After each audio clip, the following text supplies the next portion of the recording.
Good evening. I'm Bill Moyers. What's more dangerous, the big stick or the big lie? Governments have used both against their own people. Tonight I'll be talking with a man who has been thinking about how we can see the developing lie.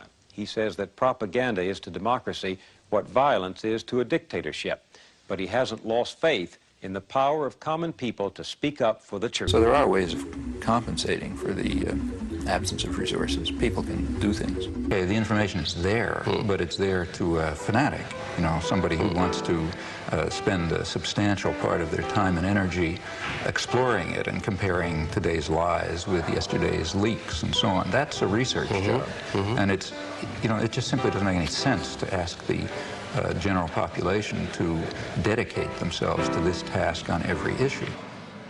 I'm not given to false modesty. There are things that I can do, and I know that I can do them reasonably well, including analysis and,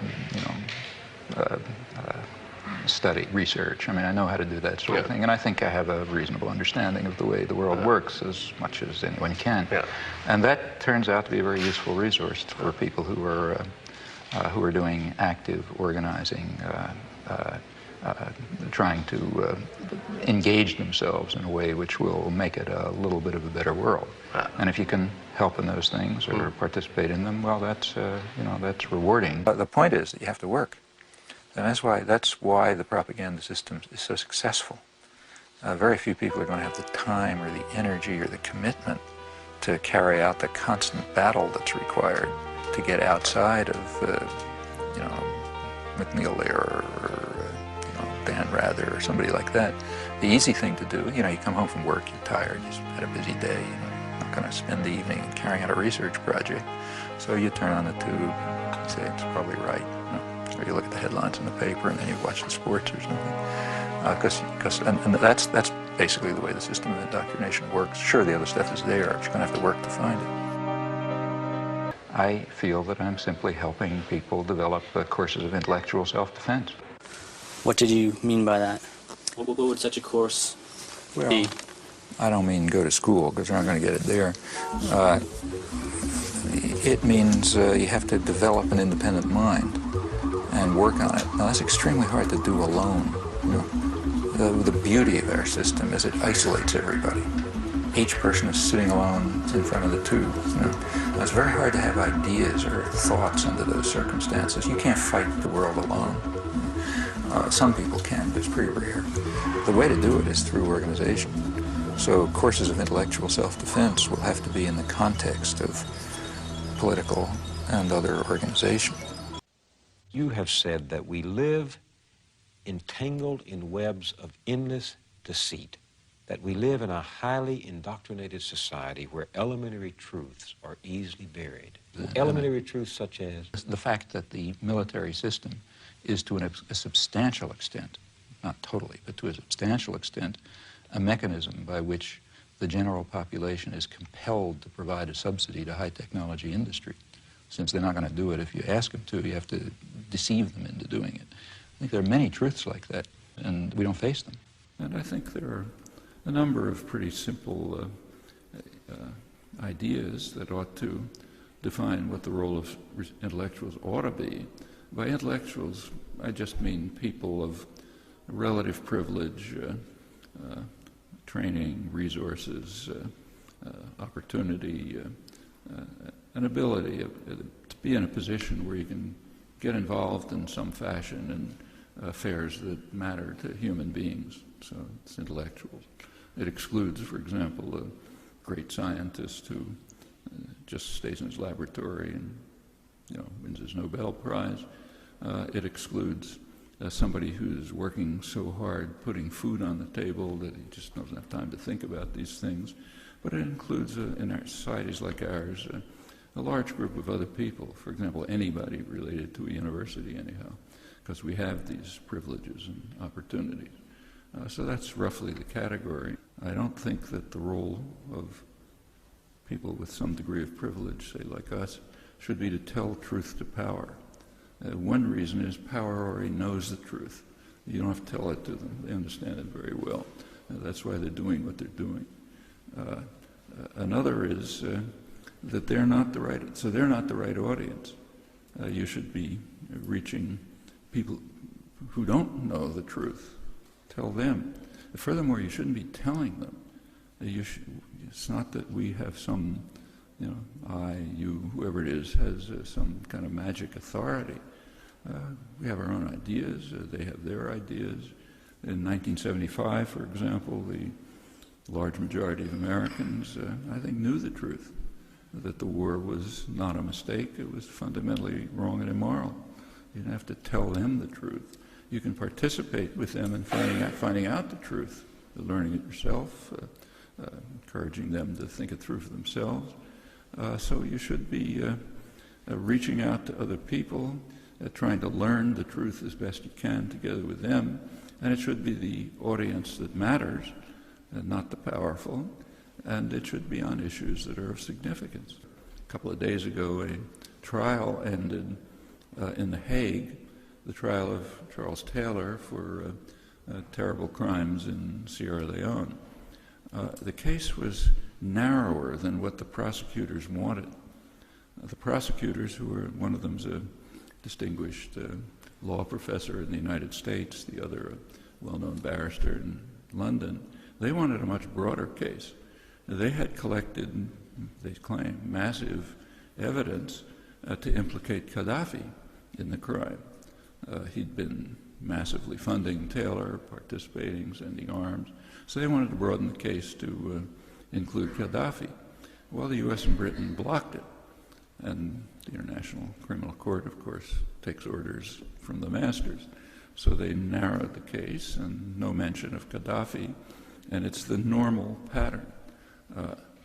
The wrong kind of story must be marginalized and kept from the eyes of the public.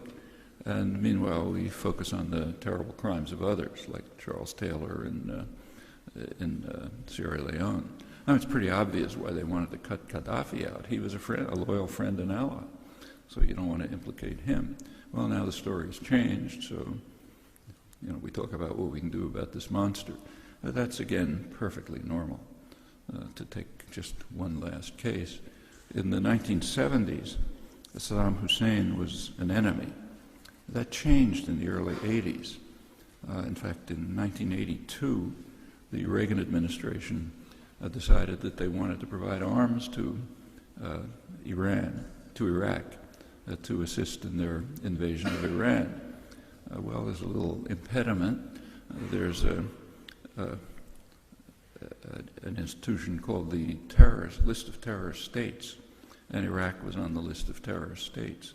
So the government had to remove Saddam from the list of terrorist states, and since there was a gap, they had to put somebody in, so they put Cuba in honor of the fact that Cuba had been the victim of really massive terrorism in the preceding several years, shooting down an airliner, killing 75 people, blowing up embassies, all sorts of crimes.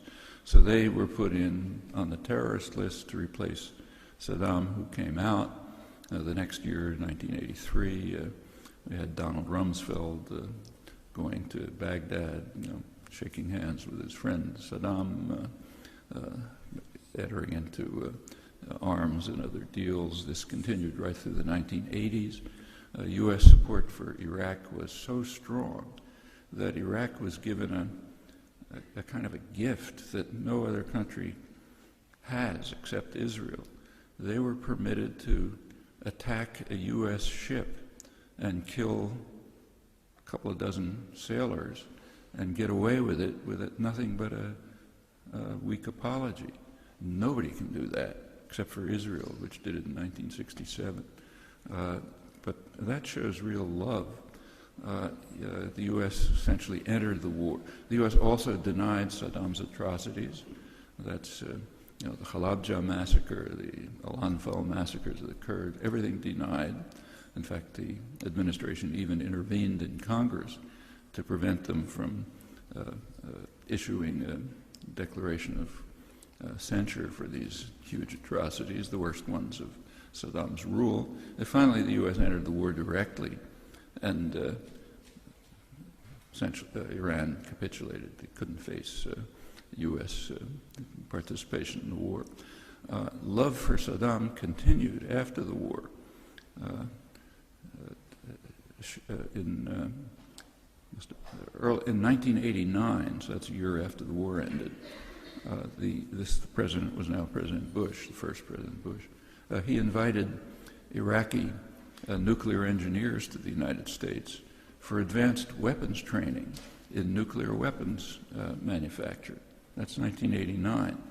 A couple of months after that, President Bush sent a delegation to Iraq to convey his greetings to his friend Saddam. This was April 1990. The delegation was led by Senator Robert Dole. He was Senate Majority Leader, later Republican presidential candidate, other high-level senators. We have the transcript. They brought President Bush's greetings to Saddam. They assured Saddam that he could ignore some critical comment he was hearing in the American press. That we have this freedom of press business, so we can't figure out a way to shut them up, but you can ignore them. And in fact, the White House assured Saddam that they would remove from the Voice of America, the official international press service, eliminate a reporter who was being too critical of their friend. This was April 1990. A couple of months later, Saddam committed a real crime. He disobeyed orders, or maybe misunderstood them. It's not clear. And he invaded Kuwait. Okay, he suddenly became the reincarnation of Hitler. Saddam realized when he invaded Kuwait that he'd made a mistake, that he thought it could be authorized. He didn't understand. He saw right away he's in trouble.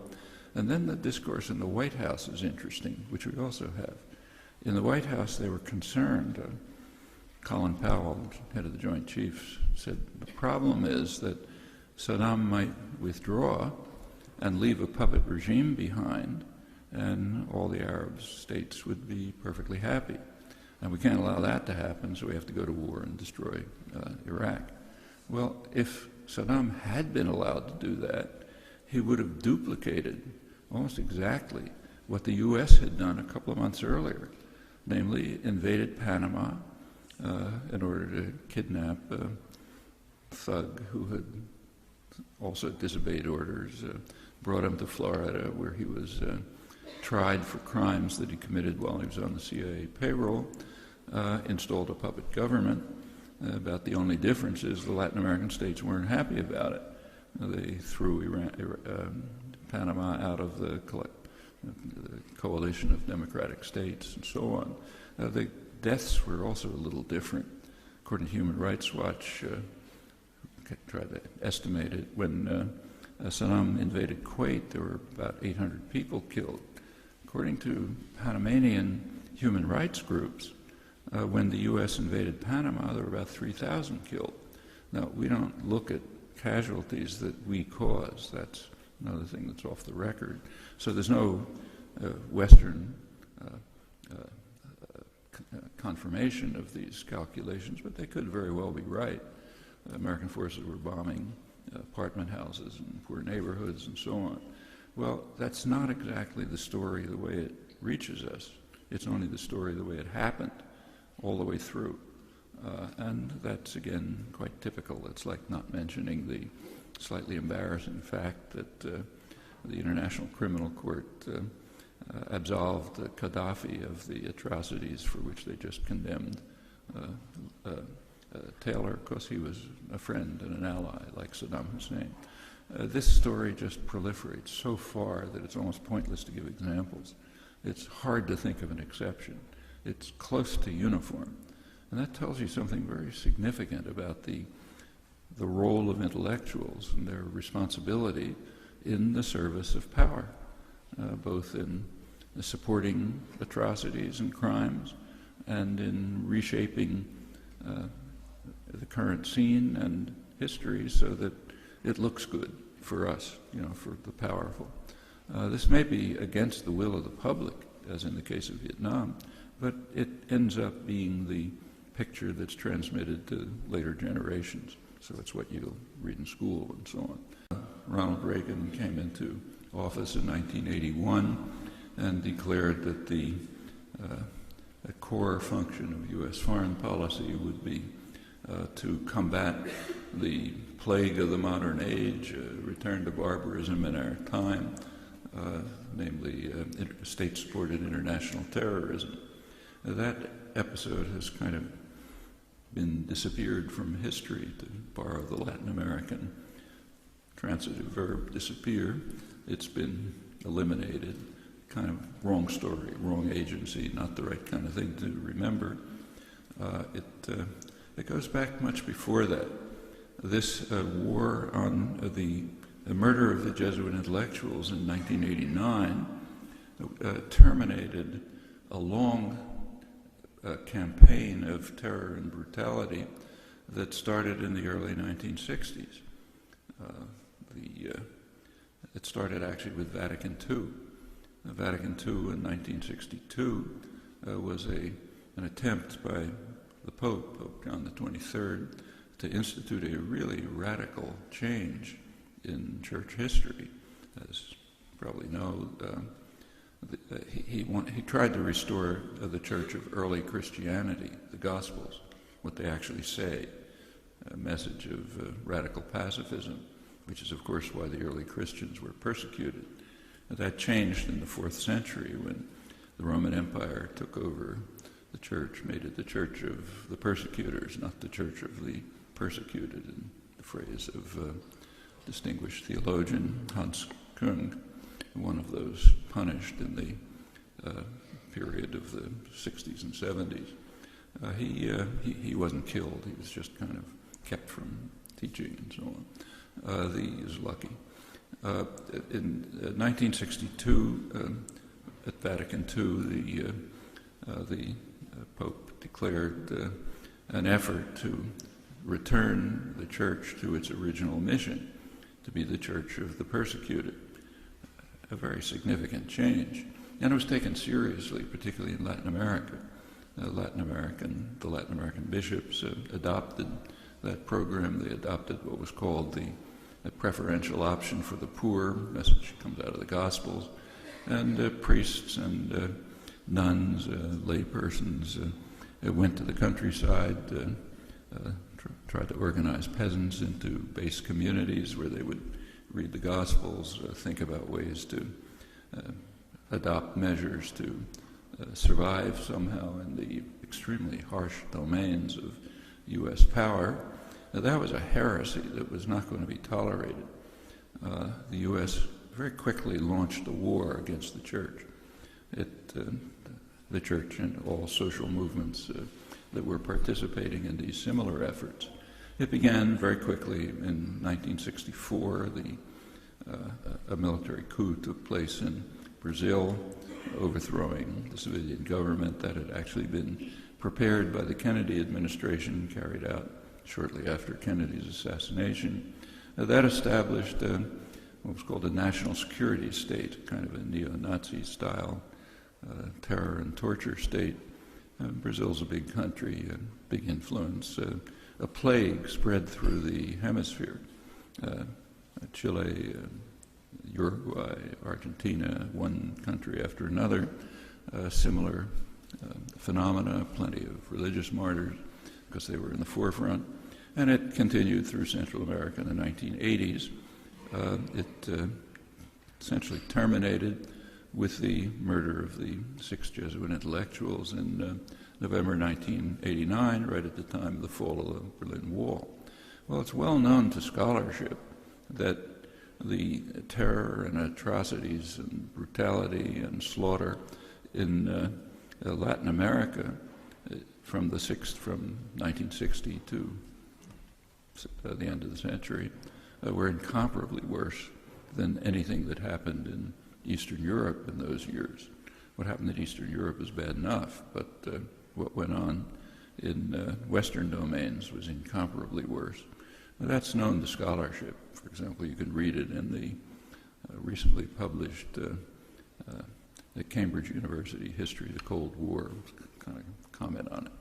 But it's not known to the public. What's known to the public is the suffering of the East European dissidents, which was real, and they should be respected and honored.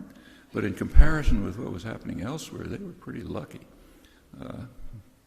far luckier than the Jesuits of El Salvador or the Archbishop or many others during those years. Well, one of the task of intellectuals is to ensure that we know about the East European dissidents, and we pride ourselves on our heroism in supporting them, but we don't know about the ones who we slaughtered and tortured and killed. That's out of history, not to be remembered. I happened to be in Europe in November 2009 at the 30th anniversary of the fall of the Berlin Wall, and there was a great deal of euphoria, self-congratulation about our great courage in supporting dissidents in the enemy's domain, but there wasn't a word about what happened in Latin America, primarily carried out by the United States, but with the strong support of its European allies all the way through. Well, that's a typical task of the intellectuals.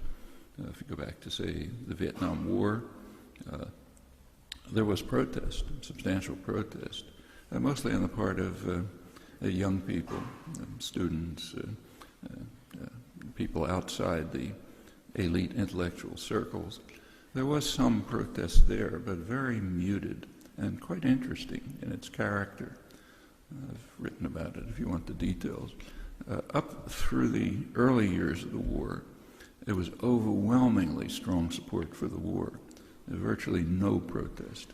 In fact, support for the war was so strong that very few people, even today, know when the war began. It actually began just 50 years ago. In 1961,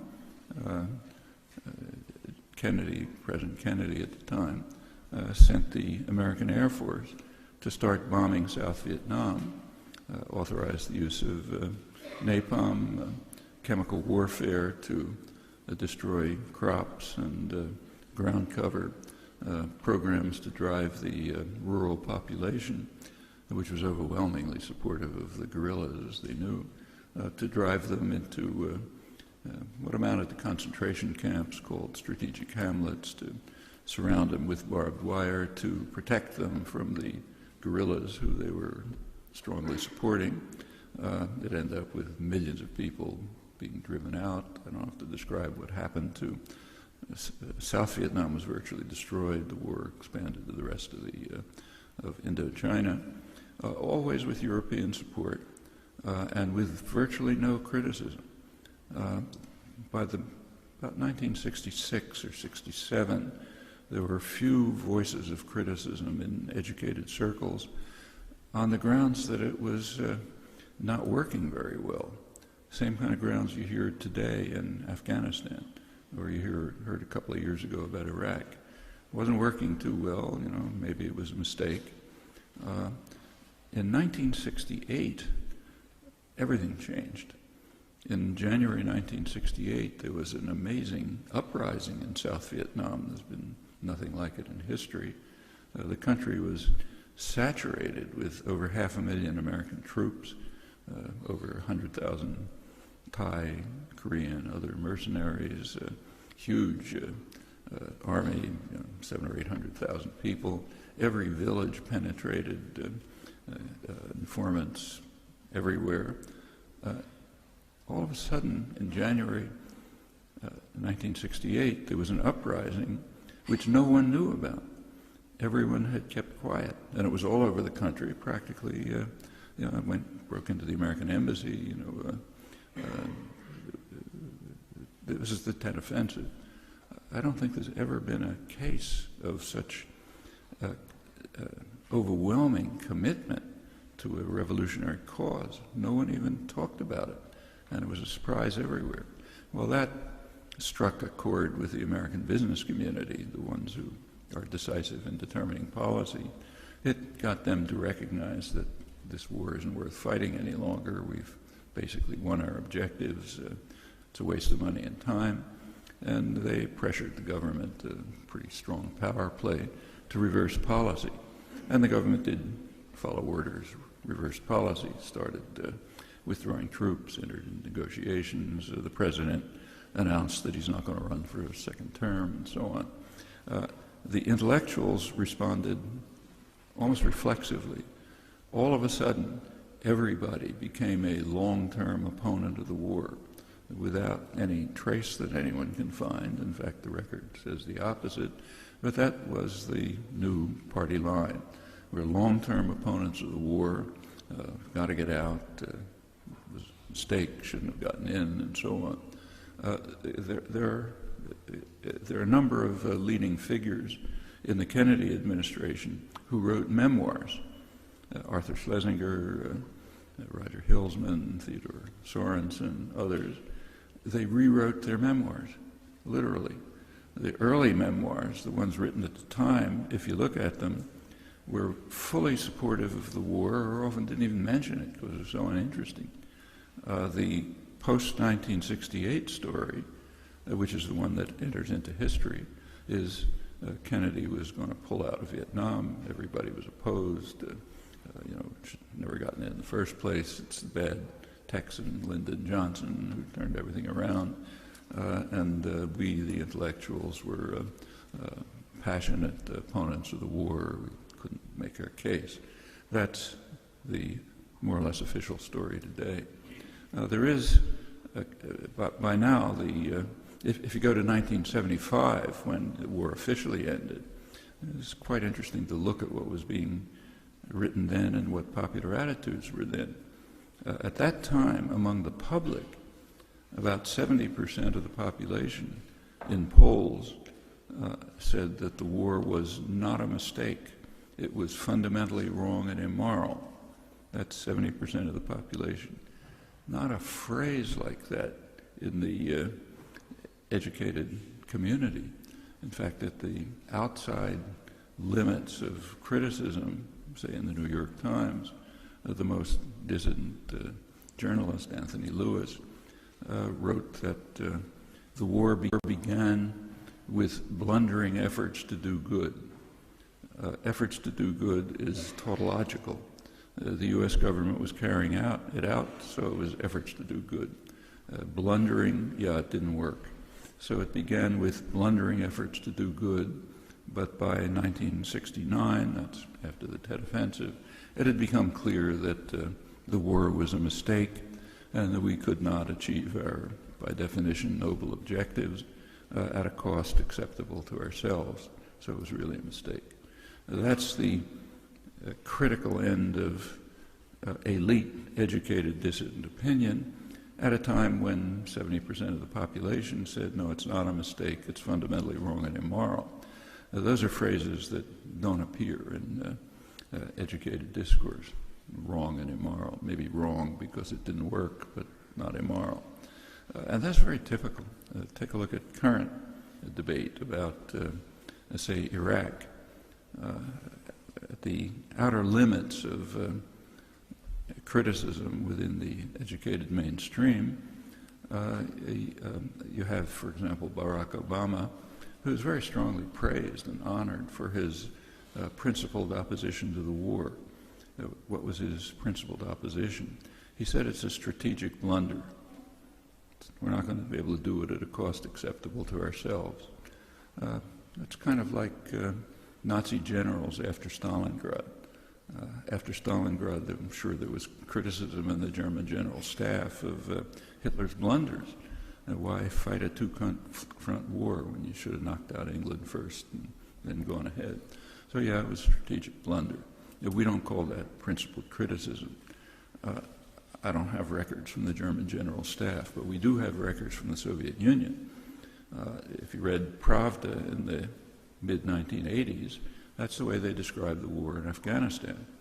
It was a strategic blunder. Should never have gotten into it. Again, we don't call that principled criticism. We don't honor and respect them for that stand.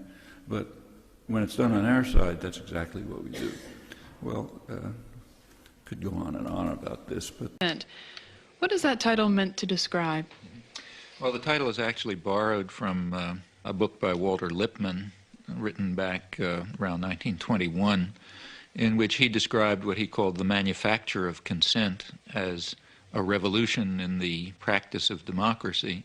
What it amounts to is a technique of control. And he said this was useful and necessary because the common interests, the general concerns of all people, elude the public. The public just isn't up to dealing with them, and they have to be the domain of what he called a specialized class. Notice that that's the opposite of the standard view about democracy. There's a version of this expressed by the highly respected moralist and theologian Reinhold Niebuhr, who was very influential on contemporary policymakers.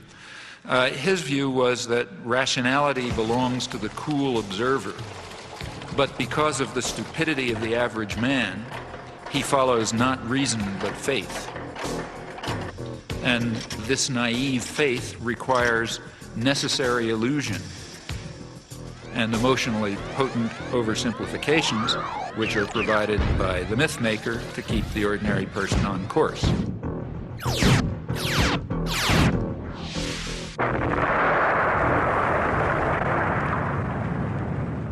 It's not the case, as the naive might think, that indoctrination is inconsistent with democracy. Rather, as this whole line of thinkers observes, it's the essence of democracy. The point is that in a military state or a feudal state or what we would nowadays call a totalitarian state, it doesn't much matter what people think because you've got a bludgeon over their head and you can control what they do.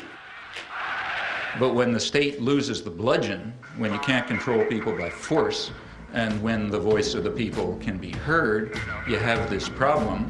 It may make people so curious and so arrogant that they don't have the humility to submit to a civil rule, and therefore you have to control what people think. And the standard way to do this is the resort to what in more honest days used to be called propaganda, manufacture of consent, creation of necessary illusions, various ways of either marginalizing the general public or reducing them to apathy in some fashion. Now, there are other media, too, whose basic social role is quite different. It's diversion. There's the real mass media, the kinds that are aimed at, the guys who Joe Sixpack, that kind. The purpose of those media is just to dull people's brains. This is an oversimplification, but for the 80% or whatever they are, the main thing for them is to divert them, to get them to watch National Football League and to worry about, mother with child with 6 heads or whatever you pick up in the, in the thing that you pick up on the supermarket stands and so on. Or, look at astrology or get involved in, fundamentalist stuff or something, or just get them away, get them away from things that matter. And for that, it's important to reduce their capacity to think. The sports section is handled in another special department. The sports reporter must be a specialist in his knowledge of sports. He gets his story right at the sporting event and often sends it into his paper play-by-play. Take, say, sports. That's another crucial example of the indoctrination system, in my view. For one thing, because it offers people something to pay attention to that's of no importance. That keeps them from worrying about, keeps them from worrying about things that matter to their lives that they might have some idea about doing something about. And in fact, it's striking to see the intelligence that's used by ordinary people in sports. I mean, you listen to radio stations where people call in. They have the most exotic information and understanding about, all kind of arcane issues. And the press undoubtedly does a lot. If you look closely at these things, I think typically they do have functions. And that's why energy is devoted to supporting them and creating a basis for them, and advertisers are willing to pay for them and so on. Whose consent is being manufactured? We can, to start with, there are 2 different groups. We can get into more detail, but at the first level of approximation, there's 2 targets for propaganda. One is what's sometimes called the political class. There's maybe 20% of the population, which is relatively educated, more or less articulate. They play some kind of role in decision-making. They're supposed to sort of participate in social life, either as managers or cultural managers, like, say, teachers and writers and so on. They're supposed to vote. They're supposed to play some role in the way economic and political and cultural life goes on. Now, their consent is crucial. It's one group that has to be deeply indoctrinated. Then there's maybe 80% of the population whose main function is to follow orders and not to think, you know, and not to pay attention to anything. And they're the ones who usually pay the costs. Now, underlying these doctrines, which were very widely held, is a certain conception of democracy. It's a game for elites. It's not for the ignorant masses who have to be marginalized, diverted, and controlled, of course, for their own good. The same principles were upheld in the American colonies. The dictum of the founding fathers of American democracy that, I'm quoting, the people who own the country ought to govern it, quoting John Jay. The way things change is because lots of people are working all the time. And, you know, they're working in their communities, in their workplace, or wherever they happen to be, and they're building up the basis for popular movements which are going to make changes. That's the way everything has ever happened in history, you know, whether it was the end of slavery or whether it was the democratic revolutions or anything you want, you name it, that's the way it worked. You get a very false picture of this from the history books. In the history books, there's a couple of leaders, you know, George Washington or Martin Luther King or whatever. And I don't want to say that those people are unimportant, like Martin Luther King was certainly important, but he was not the civil rights movement. Martin Luther King can appear in the history books because lots of people whose names you will never know and whose names are all forgotten and who may have been killed and so on were working down in the South. When you have active activists and people concerned and people devoting themselves and dedicating themselves to social change or issues or whatever, then people like me can appear. And we can appear to be prominent, but that's only because somebody else is doing the work. My work, whether it's giving hundreds of talks a year or spending 20 hours a week writing letters or writing books, is not directed to intellectuals and politicians. It's directed to what are called ordinary people. Yeah. And what I expect from them is, in fact, exactly what they are, that they should try to understand the world and act in accordance with their decent impulses, and that they should try to improve the world. And many people are willing to do that, but they have to understand. And in fact, as far as I can see, in these things, I feel that I'm simply helping people develop courses of intellectual self-defense. What did you mean by that? What would such a course be? I don't mean go to school, because you're not going to get it there. It means you have to develop an independent mind and work on it. Now, that's extremely hard to do alone. You know? The beauty of our system is it isolates everybody. Each person is sitting alone in front of the tube. You know? Now, it's very hard to have ideas or thoughts under those circumstances. You can't fight the world alone. Some people can, but it's pretty rare. The way to do it is through organization.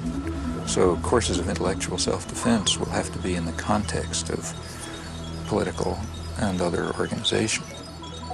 The truth is that things are not as simple as Professor Chomsky maintains. Those who believe in democracy and freedom have a serious task ahead of them. What they should be doing, in my view, is dedicating their efforts to helping the despised common people to struggle for their rights and to realize the democratic goals that constantly surface throughout history. They should be serving not power and privilege, but rather their victims. Freedom and democracy are by now not merely values to be treasured, they are quite possibly the prerequisite to survival. It's a conspiracy theory, pure and simple. It is not borne out by the facts. Mr. Chairman, I have to go to Amsterdam. If you'll excuse me, I'm leaving. There is nothing more remote from what I'm discussing, or what we have been discussing, than a conspiracy theory. If I give an analysis of, say, the economic system, and I point out that General Motors tries to maximize profit and market share, that's not a conspiracy theory. That's an institutional analysis. It has nothing to do with conspiracies. And that's precisely the sense in which we're talking about the media. The phrase conspiracy theory is one of those that's constantly brought up, and I think its effect simply is to discourage institutional analysis. I mean, it may be paradoxical, but the freer the society is, the more it's necessary to resort to devices like induced fear.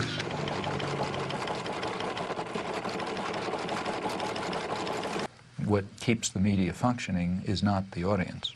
They make money from their advertisers. And remember, we're talking about the elite media, so they're trying to sell a good product, a product which raises advertising rates. And ask your friends in the advertising industry, that means that they want to adjust their audience to the more elite and affluent audience. That raises advertising rates. So what you have is institutions, corporations, big corporations, that are selling relatively privileged audiences to other businesses. Well, what point of view would you expect to come out of this? I mean, without any further assumptions, what you'd predict is that what comes out is a picture of the world, a perception of the world, that satisfies the needs and the interests and the perceptions of the sellers, the buyers, and the product. Now, there are many other factors that press in the same direction. If people try to enter the system who don't have that point of view, they're likely to be excluded somewhere along the way.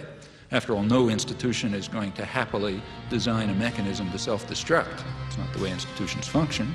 So they all work to exclude or marginalize or eliminate dissenting voices or alternative perspectives and so on because they're dysfunctional. They're dysfunctional to the institution itself.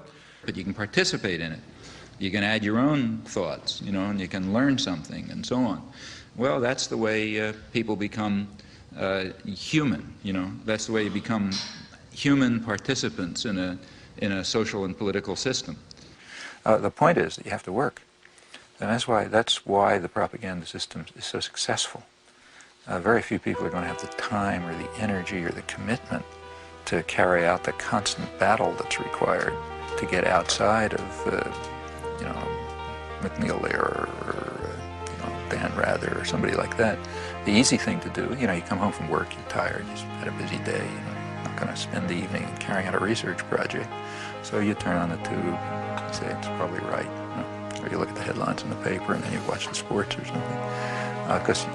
And that's basically the way the system of indoctrination works. Sure, the other stuff is there, but you're going to have to work to find it. Modern industrial civilization has developed within a certain system of convenient myths.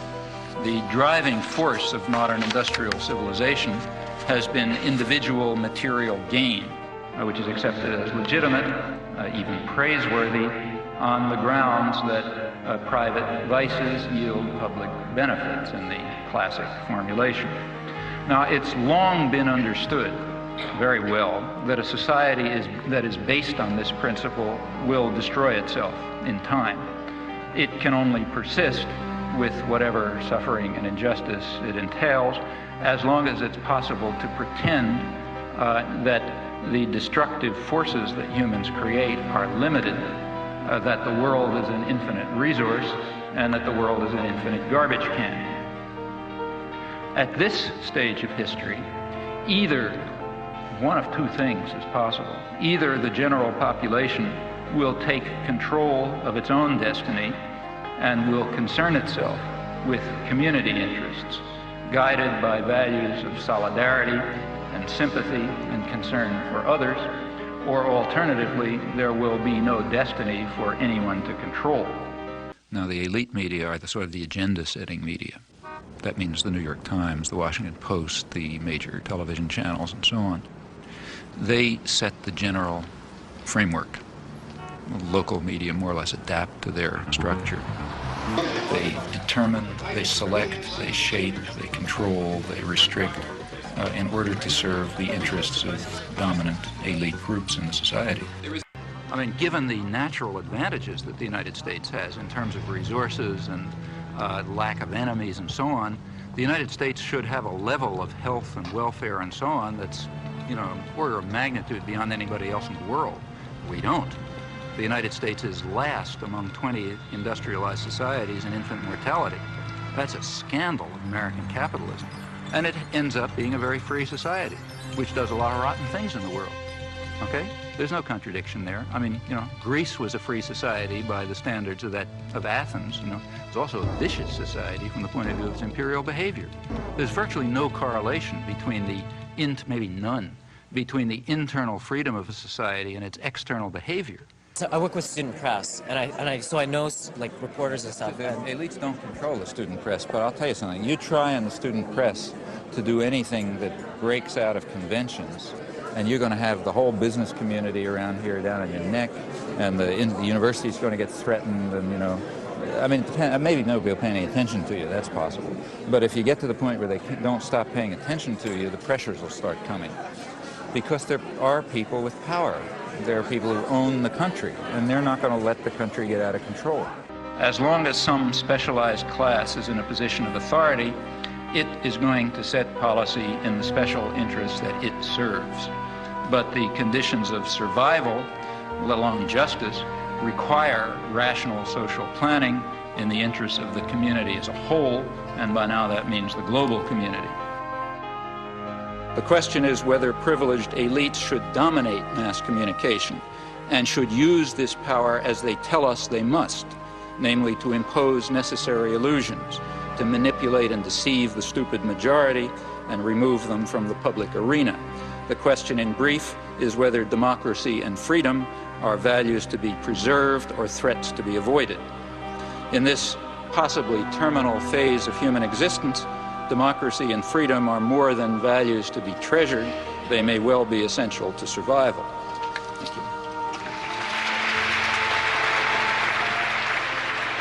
you. He's up there thinking for himself, and he's deciphering this tremendously overweighted body of information, which he puts into an order and gives you the feeling that you can do the same thing, that the whole thing is decipherable. And he also gives you the sense that there is a source, there's a center to to a dissenting population, although we feel that there's no center. And I think that is what reactivated in me a desire to get reacquainted with the political scene after 30 years of alienation from it. You do hundreds of interviews and lectures, and you're dealing with massacres in East Timor and invasions of Panama, etc. Pretty horrific stuff, death squads. What keeps you going? I mean, don't you get burned out on this material? Well, you know, it's mainly a matter of whether you can look yourself in the mirror, I think. I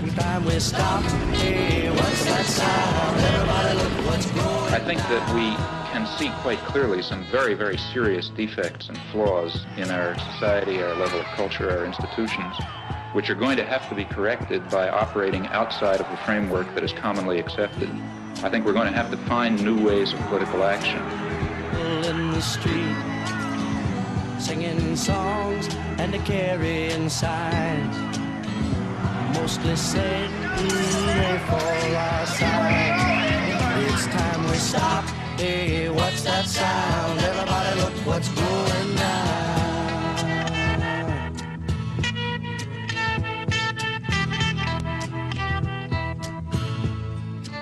See, I think the point that I'm trying to make, and I think ought to be made, is that the real, at least to me, I say this elsewhere in the book, what seems to me a very, in a sense, terrifying aspect of our society and other societies is the equanimity and the detachment with which sane, reasonable, sensible people can observe such events. I think that's more terrifying than the occasional Hitler or LeMay or other that crops up.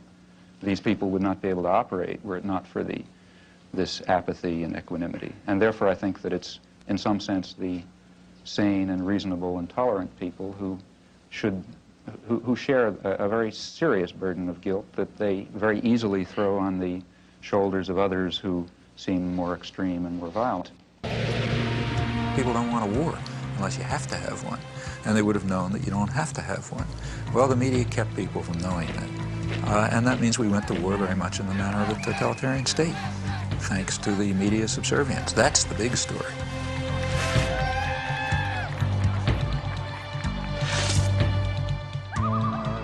Now, remember, I'm not talking about a small radio station in Laramie. I'm talking about the national agenda-setting media. If you're on a radio news show in Laramie, chances are very strong that you pick up what was in the Times that morning and you decide that's the news. In fact, if you follow the AP wires, you find that in the afternoon they send across tomorrow's front page of the New York Times. That's so that everybody knows what the news is. And the perceptions and the perspectives and so on are sort of transmitted down, and not to the precise detail, but the general picture is pretty much transmitted elsewhere. I've been asked to talk about modern-day American imperialism. That's a rather challenging task. In fact, talking about American imperialism is a little bit like talking about triangular triangles. The United States is the one country that exists, as far as I know, and ever has, that was founded as an empire explicitly. According to the Founding Fathers, when the country was founded, it was a nascent empire. That's George Washington. Modern-day American imperialism is just a later phase of a process that has continued from the first moment without a break, going in a very steady line. So we're looking at one phase in a process that was initiated when the country was founded and has never changed. The model for the Founding Fathers, borrowed from Britain at that time, was the Roman Empire. And they wanted to emulate it. I'll talk about that a little. Even before the Revolution, these notions were very much alive. Benjamin Franklin, 25 years before the Revolution, complained to the British that they were imposing limits on the expansion of the colonies, and he objected to this. He, borrowing from Machiavelli, he admonished the British, I'm quoting him, that a prince that acquires new territories and removes the natives to give his people room will be remembered as the father of the nation. And George Washington agreed. He wanted to be the father of the nation. His view was that the gradual extension of our settlement will as certainly cause the savage as the wolf to retire, both being beasts of prey, though they differ in shape. I'll skip some contemporary analogs that you can think of.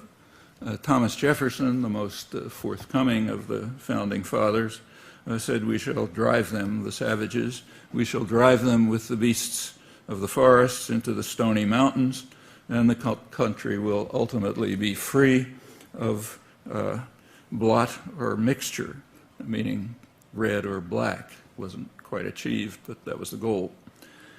Furthermore, Jefferson went on, our new nation will be the nest from which all America, north and south, is to be peopled, displacing not only the red men here, but the Spanish-speaking population to the south and anyone else who happened to be around. There was a deterrent to those glorious aims, mainly Britain. And Britain was the most powerful military force in the world at the time, and it did prevent the steps that the Founding Fathers attempted to take.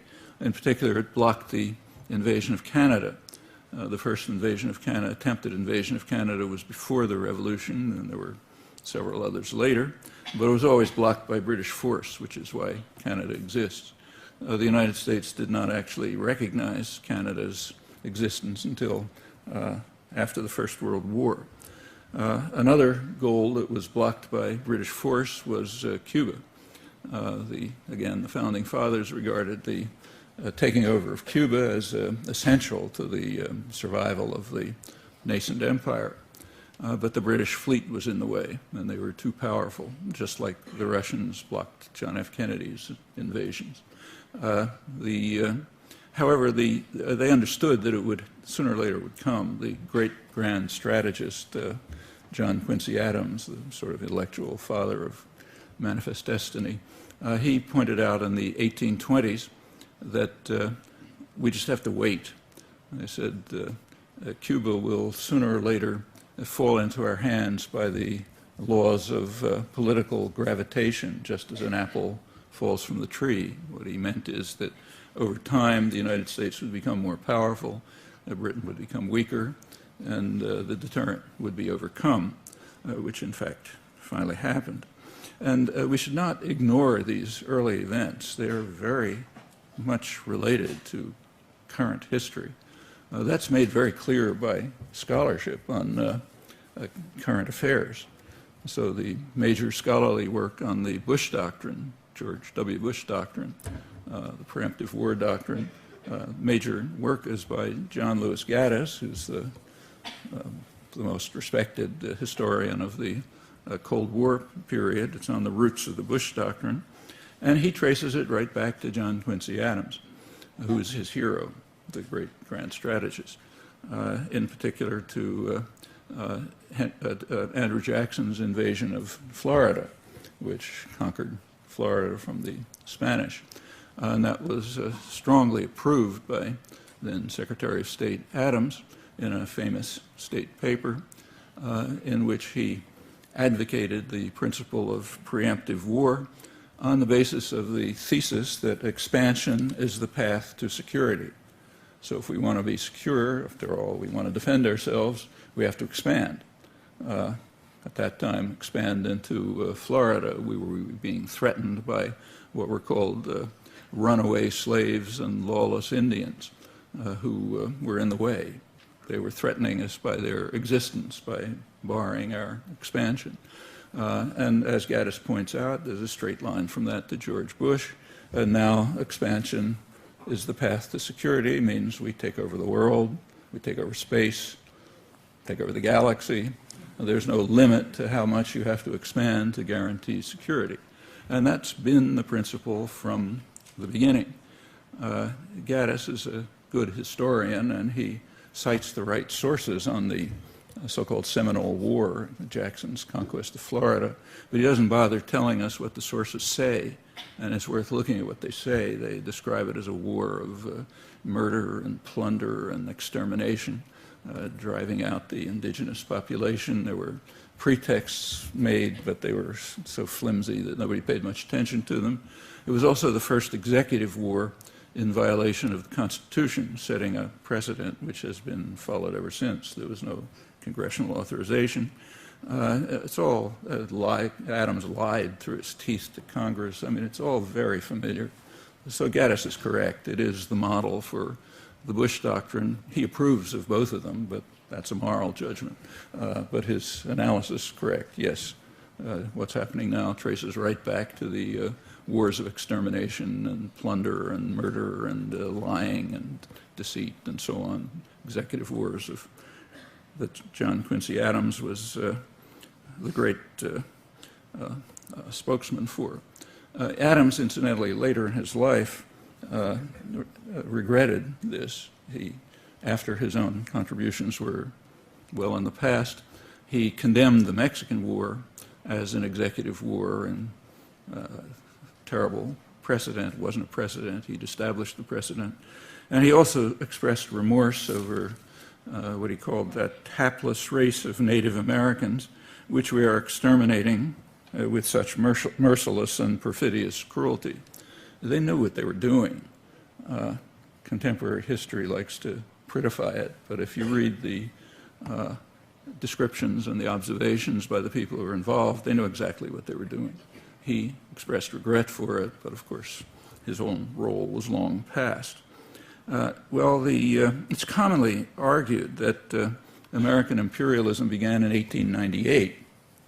That's when, in 1898, the U.S. did finally succeed in conquering Cuba, what's called in the history books liberating Cuba, namely intervening in order to prevent Cuba from liberating itself from Spain and turning it into a virtual colony as it remained till 1959, setting off hysteria in the United States, which hasn't ended yet.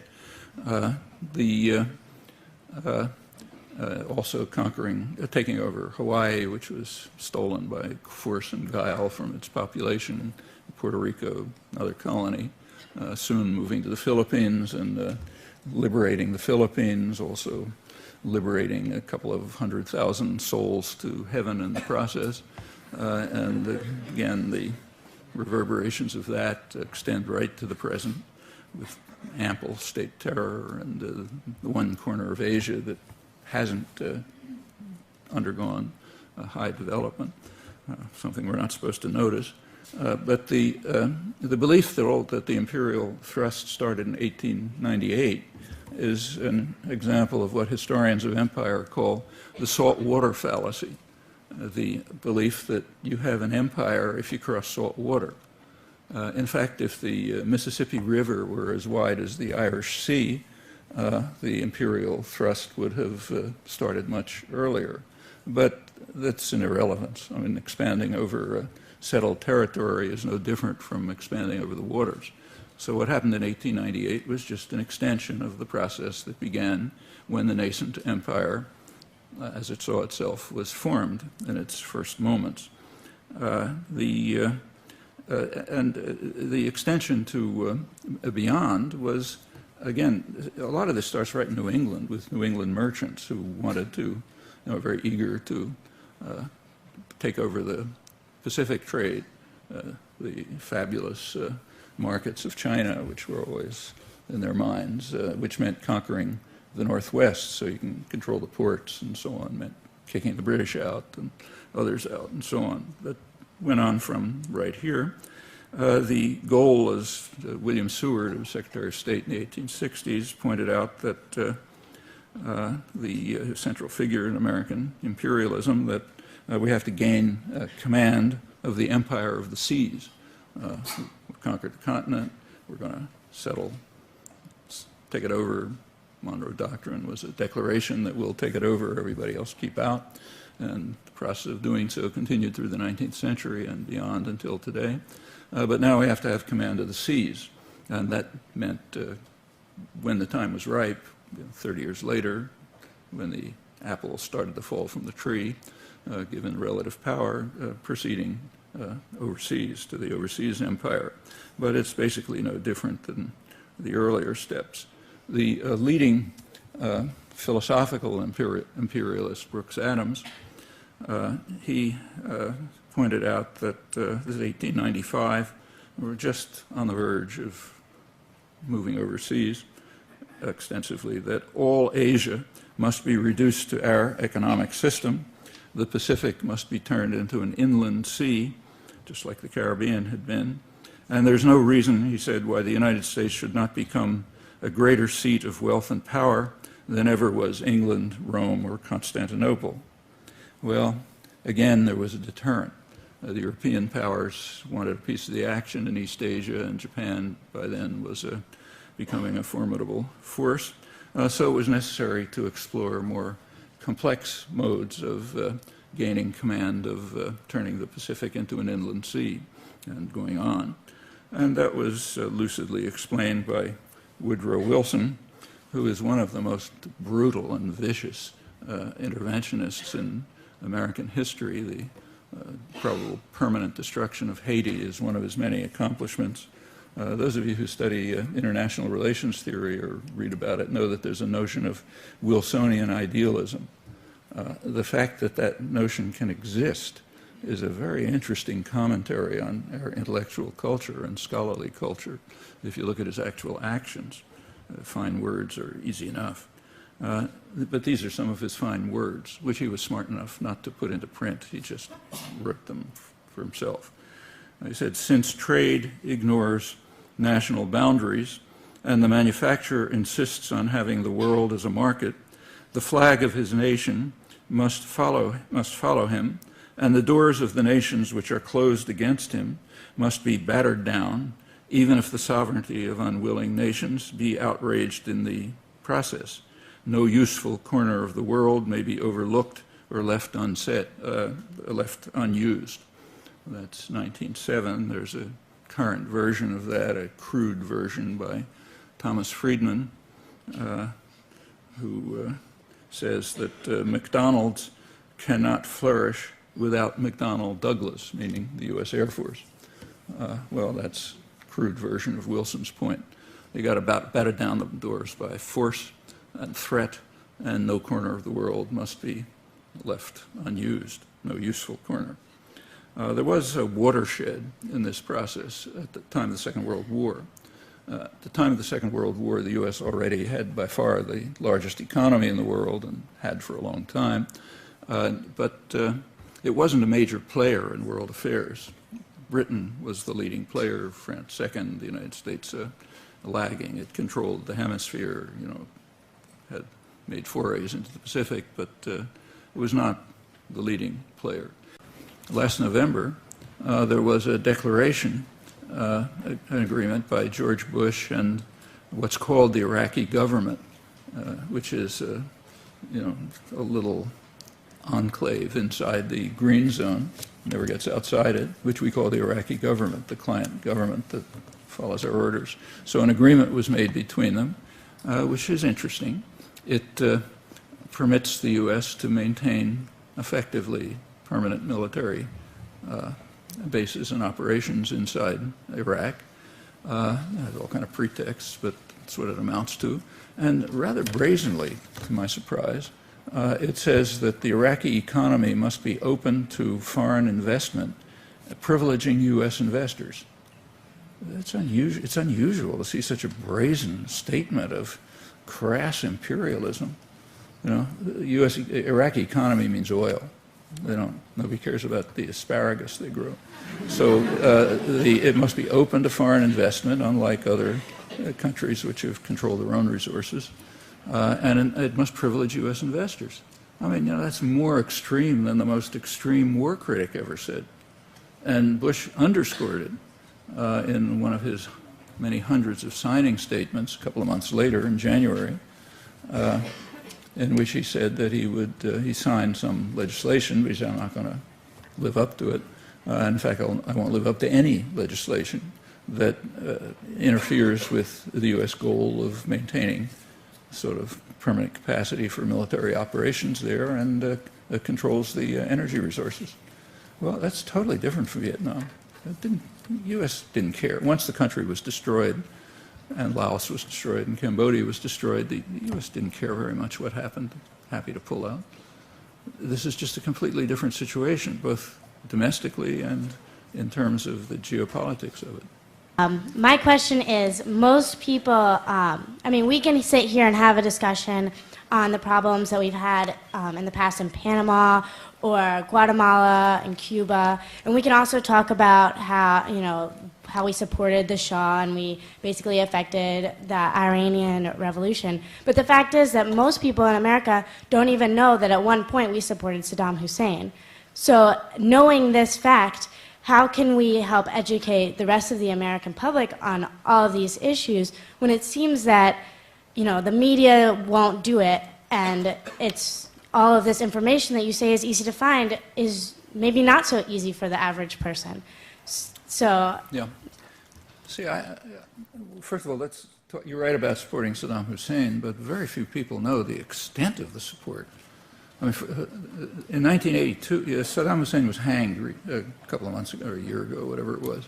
And if you look, he was hanged for crimes that he committed in 1982. He was alleged to have ordered the killing of 150 or so people, which by his standards was like, you know, toothpick on a mountain. But that's what he was judged for. But it was kind of interesting to see the commentary on it. Something else happened in 1982. In 1982, the Reagan administration removed Iraq from the list of states supporting terror, which is a name for the list of states we want to go after. It has nothing to do with supporting terror. So they removed it from the list in order that the U.S. could start providing aid and support to their friend Saddam Hussein. Donald Rumsfeld went shortly afterwards to, you know, sign the friendly agreement.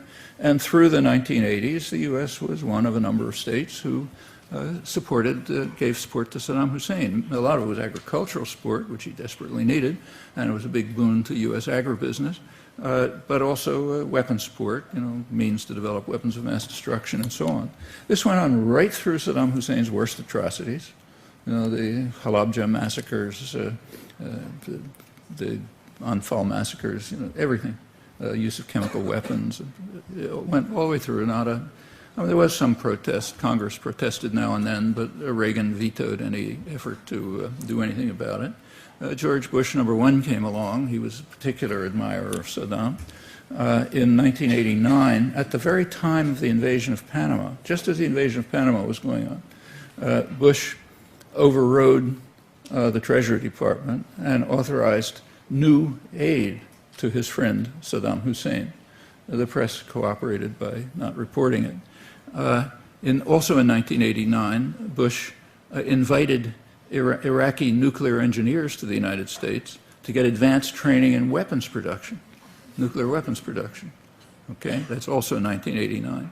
Early 1990, Bush sent a high-level senatorial delegation to Iraq, led by Bob Dole, Republican Senate Majority Leader, who was then presidential candidate a couple of years later. And the purpose of the delegation was to send George Bush's good wishes to his friend Saddam, to ensure him that he could disregard the kind of protests he hears now and then from the American press. We have this free press thing here, and we can't shut all these guys up. And told him that they would take off from the Voice of America anybody who was criticizing him. That was generally kind of a love session. That was April 1990, okay? A couple of months later, Saddam Hussein disobeyed orders, or maybe misunderstood orders, which is possible, and invaded Kuwait, okay? Shifted instantly from favored friend and ally to reincarnation of Hitler, You don't disobey orders, Like I said, any Mafia Don understands. And incidentally, shortly after that, Washington returned to support for Saddam Hussein. After the war was a murderous, destructive war, way beyond anything that was needed to get Saddam out of Kuwait. But right after the war, by March 1991, the U.S. had total control, military control of the region, control of the air, everything. And there was a large Shiite uprising in the South, which probably would have overthrown Saddam. But the U.S. authorized Saddam to crush it. They authorized him to use aircraft, military helicopters, and so on to crush the uprising, killing probably tens of thousands of Shiites in the South.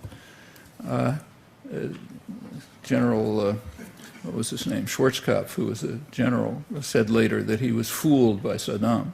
He didn't realize that when he authorized Saddam to use military aircraft, he'd actually use them. So kind of, we were tricked. But it was explained pretty frankly by the New York Times. The chief diplomatic correspondent, Thomas Friedman, the chief diplomatic correspondent means State Department spokesperson in the New York Times, just relays State Department propaganda. He said, he wrote a clear column. He said the best of all possible worlds. He supported the decision to allow Saddam to crush the uprising. He said the best of all worlds for the United States would be an iron-fisted military junta ruling Iraq just the way Saddam did, but with a different name, because he's now kind of embarrassment.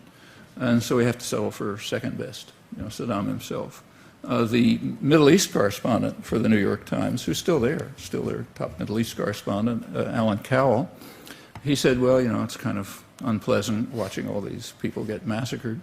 He said, but there's a consensus among the United States and its allies, namely Britain and Saudi Arabia, that the best hope for stability in Iraq is Saddam Hussein, not the people who are trying to overthrow him.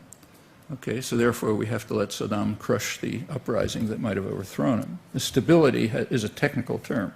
It means following U.S. orders.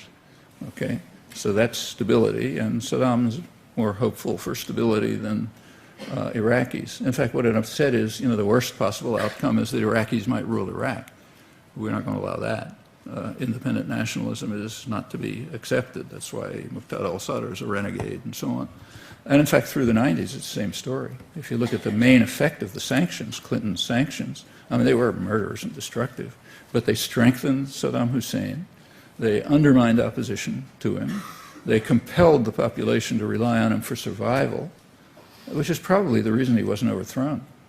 Otherwise, he probably would have had the same fate as Ceausescu and Suharto and Mobutu and a whole bunch of gangsters, not very different from him, who the U.S. supported until the end. But in fact, that's exactly what was said by Dennis Halliday and Hans-von Sponeck, the two directors of the Oil for Food program, who, as I said, knew more about Iraq than certainly any Westerner. So maybe so, but it's crucial that Iraqis not rule Iraq. Yes, there was support. Now, how do we get any of this stuff to the American people? Well, how do you get anything else to the population? Was it you who quoted Margaret Mead at the beginning? Yeah, that's the way you do it.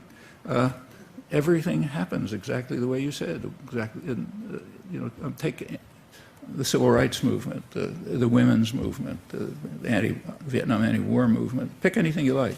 The environmental movement starts with small groups of people doing things, and gradually it grows. And finally, it gets to the point where, as in the case of the anti-Vietnam war movement, where the government was afraid to send troops because they'd need them for civil disorder control.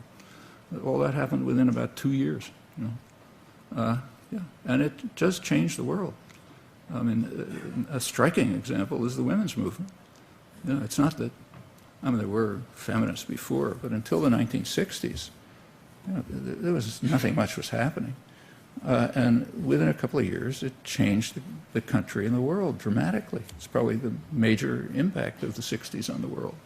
And it happened just by consciousness-raising groups, bigger groups, activism wherever it was necessary, and so on. Civil rights movement was the same. A couple of black kids out at a lunch counter, and freedom bus riders started riding, and pretty soon you had a huge mass movement, which didn't solve the problems, obviously, but solved a lot of them, made it a lot better. This is one of the most important things happening in the world, I think. It's not Latin America, unfortunately, it's South America. Central America was so devastated by Reaganite terror, it may never recover. So they're not part of this much. A little, but not much. But South America is undergoing a really dramatic change. It's the first time since the Spanish invasions that the countries of South America are beginning to face two fundamental problems which have turned them into like a horror story. Some of the worst poverty and misery in the world, in a region with enormous resources and a lot of potential. It's not a desert somewhere.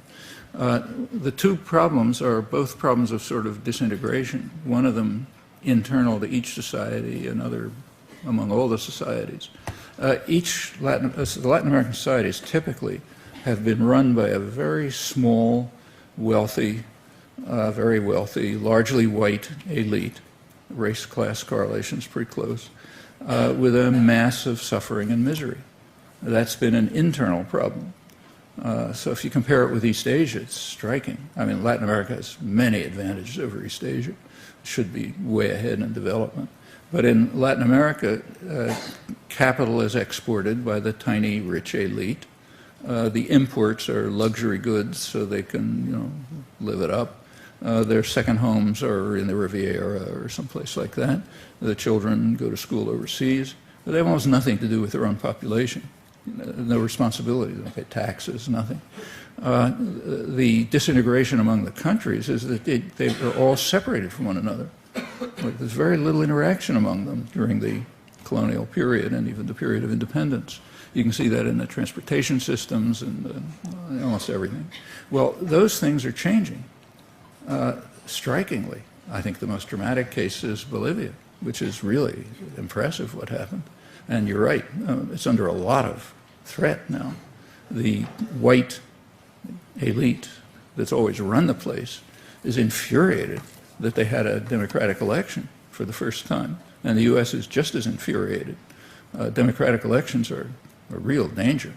But they had a remarkable democratic election in which the large majority of the population, mostly indigenous, entered the political arena, elected someone from their own ranks on crucial issues, not did you make a mistake, did you say some phrase that you shouldn't have said, but on real issues, control of resources, issues of cultural rights, of justice, and so on, and they won. And they were not just pushing a button on election day. These were continuing struggles, control over water, all sorts of things, sometimes very bitter struggles. And they had developed mass popular organizations, and they had a democratic election of a kind that is unimaginable in the United States or in the West altogether. And yes, now there's a serious effort to overturn it, this strong secessionist movement. We don't have documents, but I'm sure it's backed by the United States to try to support the rich, mostly white minority to pull out, and that happens to be where most of the natural resources are. And the majority wants to hold the country together and carry forward the significant changes that are taking place. And there's also, and that's happening in the other countries too that you mentioned, including Brazil, the most important. And there's a lot of integration going on. In fact, the whole region, almost the entire region, is sort of moving to the left. Well, the U.S. had means of stopping this, two means: violence and economic strangulation. And both means have been severely weakened. Korea throwing out the Manta Air Base is a symbol of the weakening of the weapon of violence. Traditionally, the U.S., when anything like this happened, the U.S. just carried out a military coup, or instigated a military coup, installed a bunch of gangsters, and that was the end of it. But they can't do that now.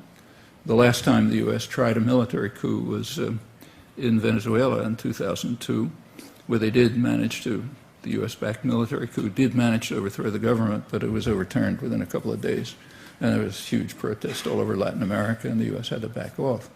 And they haven't been able to do it since. The economic strangulation is also weakened.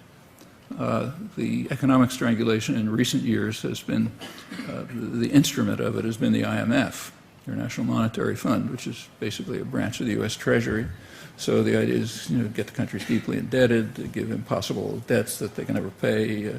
The debts are not from the population, they're from the elites. The population didn't borrow the money and didn't gain anything from it. But the international rules are they're the ones who have to pay it. Okay, well, that's being overcome. Country after country is, as the Argentine president put it, ridding ourselves of the IMF, restructuring the debts, repaying the debts. Argentina did it with the help of Venezuela. Brazil did it in its own way. And the IMF is actually in trouble. It's not getting enough funding by debt repayment. And in general, the method of economic strangulation is declining, partly because of the integration. The countries are working together. The standard U.S. line now, the press, scholarship, and so on, is that there are two kinds. They have to admit that Latin America is moving left, but there's a good left and a bad left. The good left is Lula in Brazil. The bad left is, of course, Chavez and Morales and maybe Correa.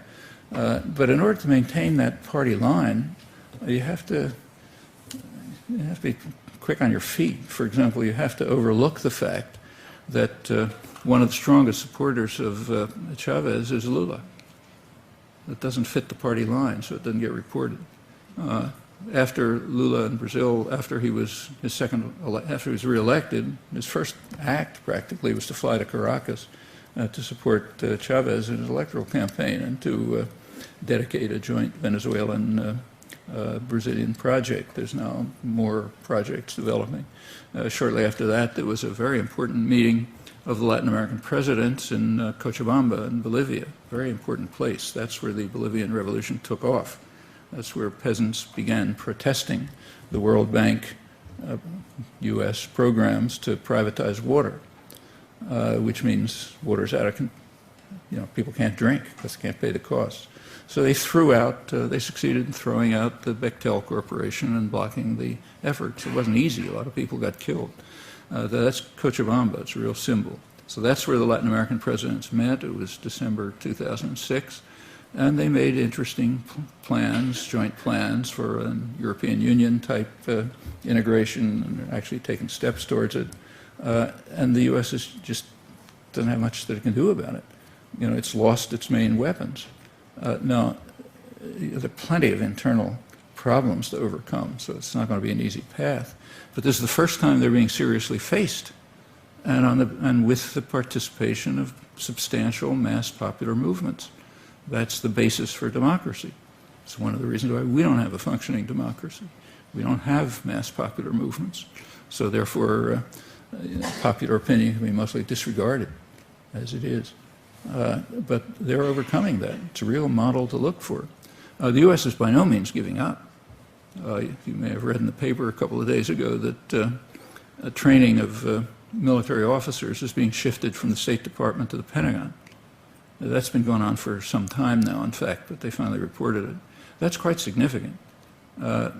Training within the State Department is at least theoretically under congressional supervision, meaning that there are human rights conditionalities and so on. And once it moves into the Pentagon, it's just a black hole. They can do anything they want. Nobody ever looks.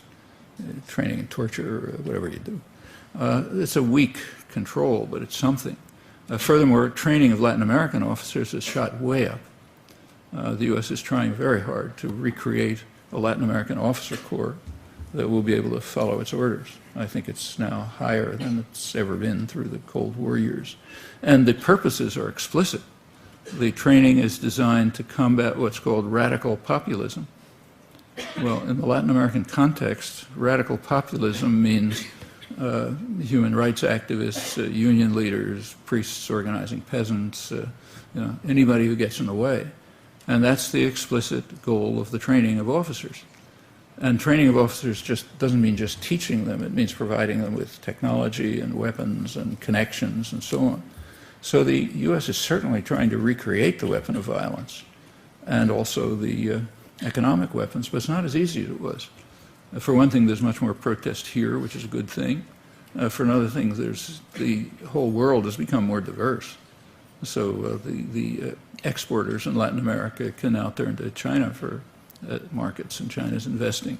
There are also South-South relations developing. So Brazil, South Africa, and India now have relations.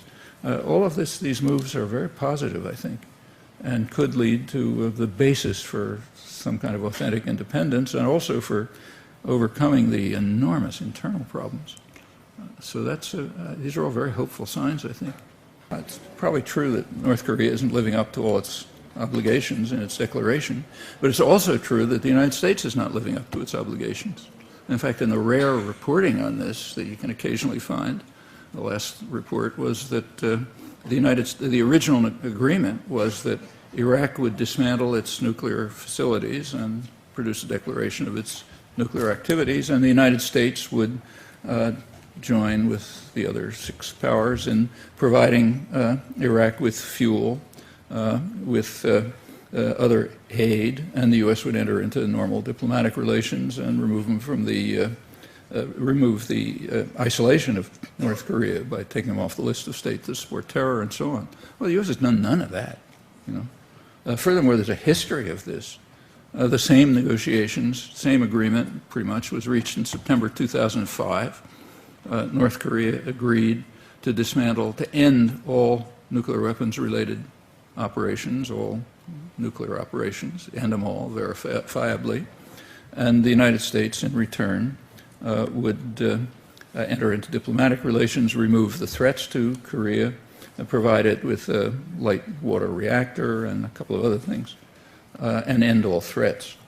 Okay, that would have ended the crisis. A couple of days later, the United States carried out what the 5 NATO generals now call an act of war against North Korea. They closed down North Korean financial operations, which happened to be in a small bank in Macau. It was probably a trial run for what they're now doing against Iran to see how it would work. Well, that's a very serious attack on a country, to isolate it from the international financial system, no exports, no imports, and so on and so forth. And it was almost certainly done in order to undercut the negotiations that had just been reached. And in fact, North Korea reacted as you'd expect. carried out a nuclear test, went on to develop missiles and so on.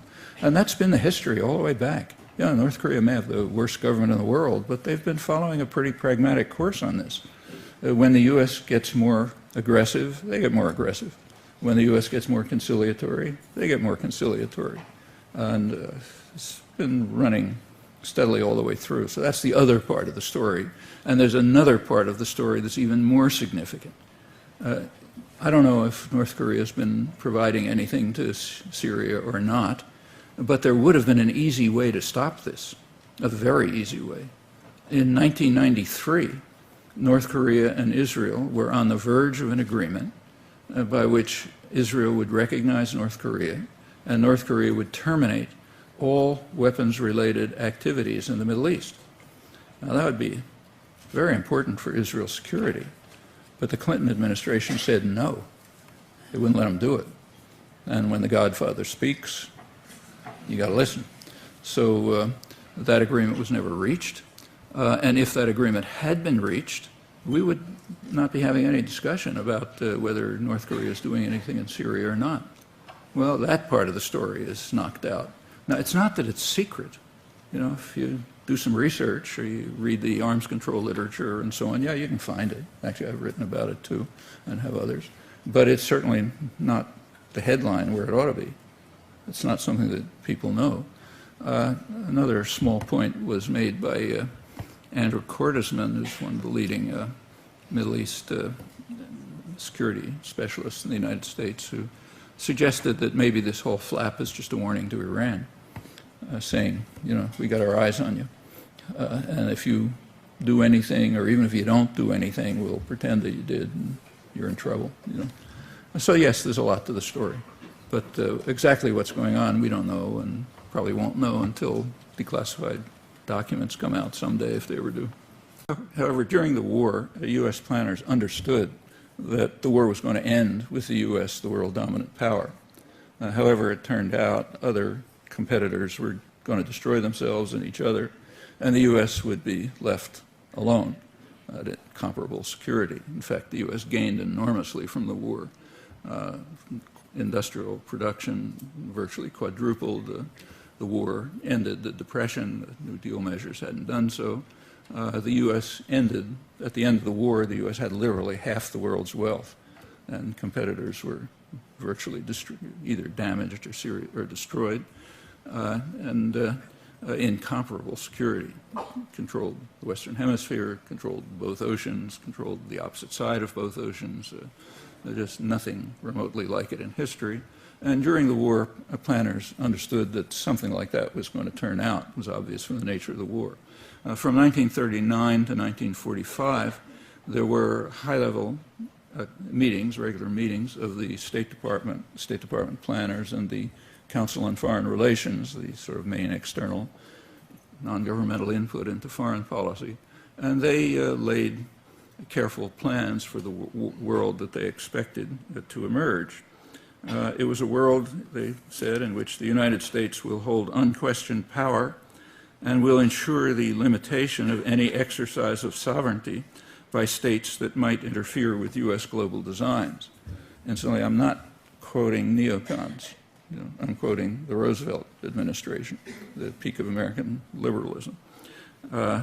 They called for what they called an integrated policy to achieve military and economic supremacy for the United States and bar any exercise of sovereignty by anyone who would interfere with it. And they would do this in a region that they called the Grand Area. Well, in the early part of the war, 1939 to 1943, the Grand Area was defined as the Western Hemisphere routinely, the former British Empire, which the U.S. would take over, and the Far East. That would be the Grand Area. They assumed at the time that there would be a German-led world, the rest, so it would be a non-German world, that's us, and a German world. As the Russians gradually ground down the Nazi armies after 1942, it became pretty clear that there wouldn't be a German world. So the Grand Area was expanded to be as much of the world as could be controlled,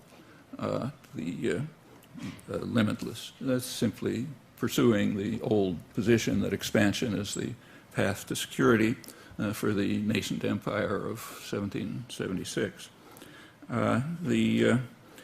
These policies were laid down during the war, but then they were implemented right after the war. In fact, now that we have available in the declassified record the planning documents of the late 1940s, it turns out they're not very surprisingly very similar to the wartime planning. One of the leading figures was George Kennan, who was head of the State Department policy planning staff.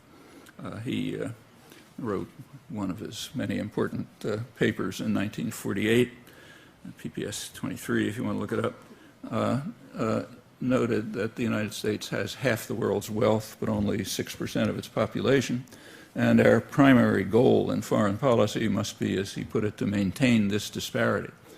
And in order to do so, we must put aside all vague and idealistic slogans about democracy and human rights. Those are for public propaganda and colleges and so on. But we must put those aside and keep to pure power concepts. There's going to be no other way to maintain the disparity. And then in the same paper and elsewhere, he and his staff went through the world, assigned to each part of the world what would be what they called its function within this global system in which the U.S. would have unchallenged power, unquestioned power. So Latin America and the Middle East obviously would provide the energy resources that we would control, gradually pushing out Britain, throwing out France immediately, and pushing out Britain slowly over the years, and turning it into essentially a junior partner, as the British Foreign Office ruefully described their role at that time. Latin America we simply control. It's our little region over here, which has never bothered anyone, as Secretary of War Stimson said, while the U.S. was violating the principles it was establishing by setting up a regional organization in violation of the UN Charter and so on. So Latin America we keep, Middle East we control. Southeast Asia would be, its function was to provide resources and raw materials to the former colonial powers. Meanwhile, we would purchase them too. That would send dollars there, which the colonial powers would take, not the population. And they could use those to, Britain, France, Netherlands could use the dollars to purchase U.S. manufacturers. It's called a triangular trading arrangement, which would allow the U.S. had the only really functioning industrial system in the world, had a huge excess of manufacturing products, and there was what was called a dollar gap. The countries we wanted to sell it to didn't have dollars. That's Europe, basically. So we had to provide them with dollars, and the role of function of Southeast Asia was to play a role in that, hence the support for French colonialism and recapturing its Indo-Chinese colony and so on. There was various variations, but that's the basic story. And so Kennan went through the world and assigned them its function, each part. When he got to Africa, he decided that the United States really didn't have much interest in Africa at that time, and therefore we should hand it over to the Europeans to exploit, it's his word, to exploit for their reconstruction. He said it would also give them a kind of a psychological lift after the damage of the war and while we were taking over all of their domains. Well, you could imagine a different relationship between Europe and Africa in the light of history, but that couldn't even be considered. I mean, it was like too outlandish to discuss, and still is. So Africa was to be exploited by Europe for its reconstruction, with consequences we know. The U.S. has since gotten into the act. Well, that was Kennan. He was removed from office soon after because he was considered too soft-hearted, not up to dealing with this harsh world, and he was replaced with real tough guys, Dean Acheson, Paul Nitze, and others, and there's no time to go through it, but if you ever want an education on hysterical jingoist fanaticism, you really should read their documents. If you've studied these issues, you've heard of at least NSC 68, which is discussed by everyone, but its rhetoric is omitted. And you have to look at its rhetoric to see what's going on in these crazed heads of the great thinkers. And this is true of the whole National Security Council culture. There's a wonderful book on it that came out a couple of years ago by James Peck, a sinologist, called Washington's China, which is the first scholarly book to go through the whole national security culture. And it's like reading a collection of madmen, you know, but it's very much worth studying, much more worth studying than most of what people study in their courses on these issues. Well, anyway, that's what do we do about Latin America, the one nobody has, you know, it's our domain. Well, Kennan was pretty explicit about that too. He said in Latin America we should prefer police states. The reason is, and he said that harsh government measures of repression should cause no qualms as long as the results are on balance favorable to our interests, in particular as long as we guarantee the protection of our resources. Our resources happen to be somewhere else, but that's a historical accident. They're our resources, and we have to protect them. And if you have to do it by the mailed fist, okay, that's the way you do it. As I say, he was removed. There is a long, ugly history. There's no time to go through it, but the Cold War history essentially follows this pattern. The Cold War was a kind of a tacit compact between the superpower and the smaller power, the United States and Russia. The compact was that the United States would be free to carry out violence and terror and atrocities limitless in its own domains, and the Russians would be able to run their own dungeon without too much U.S. interference. So the Cold War, in effect, was a war of the United States against the Third World and of Russia against its much smaller domains in Eastern Europe. And the events of the Cold War illustrate that. Each great power used the other's threats as a pretext for repression and violence and destruction. The United States way more than Russia, if you look at the record, reflecting their relative power. But that's essentially the picture. You can see in fact, for the United States, the war was basically a war against, the Cold War was a war of, basically a war against independent nationalism in the Third World, what was called radical nationalism. Radical means doesn't follow orders.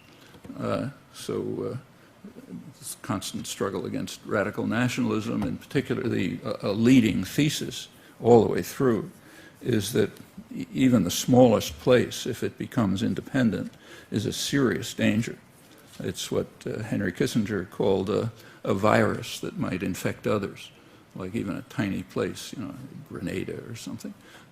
If it has successful independent development, others might get the idea that we can follow. The rot will spread, as Atchison put it, so you got to stamp it out right at the source. It's not a novel idea. Any mafia don will explain it to you. The Godfather does not tolerate it when some small storekeeper doesn't pay protection money. Not that he needs the money, but it's kind of like a bad idea. Others might get the idea.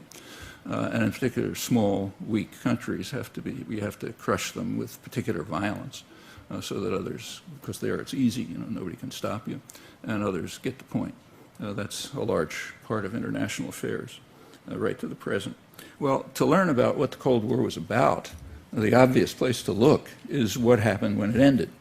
Okay, so November 1989, the Berlin Wall fell, Soviet Union soon collapsed. So what did the United States do? How did it react? I mean, the pretext for everything that had happened in the past was, you know, the Russian monster, the monolithic and ruthless conspiracy attempting to take over the world, as John F. Kennedy called it. Well, now the monolithic and ruthless conspiracy was gone. So what do we do?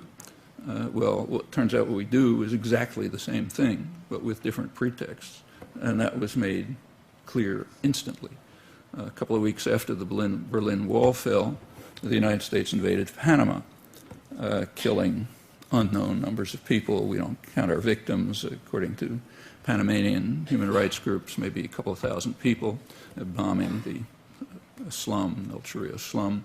The Panamanians take this seriously. In fact, last December, they once again declared a national day of mourning about the referring to the invasion. I don't even think it made the newspapers here. I mean, when you crush ants in your path, you don't pay much attention to their, what they may have to say about it. But they invaded Panama, had to veto some Security Council resolutions.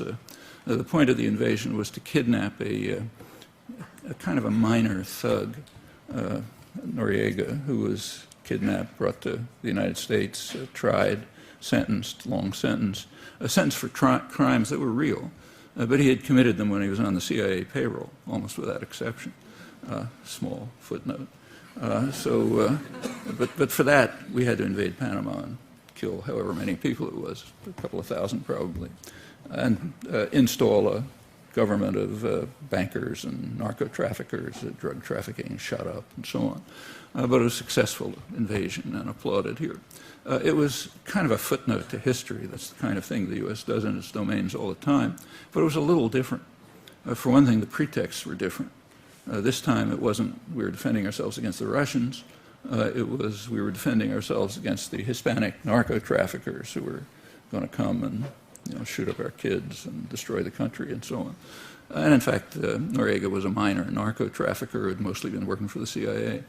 But he became unacceptable when he started dragging his feet on following orders, like he didn't participate enthusiastically enough in the U.S. terrorist war against Nicaragua and so on. So he obviously had to go. This is George Bush the first. Right after the early 1990, he gave his new budget request. There was a new national security strategy, and they described what the post-Cold War world would be. Turns out exactly as before.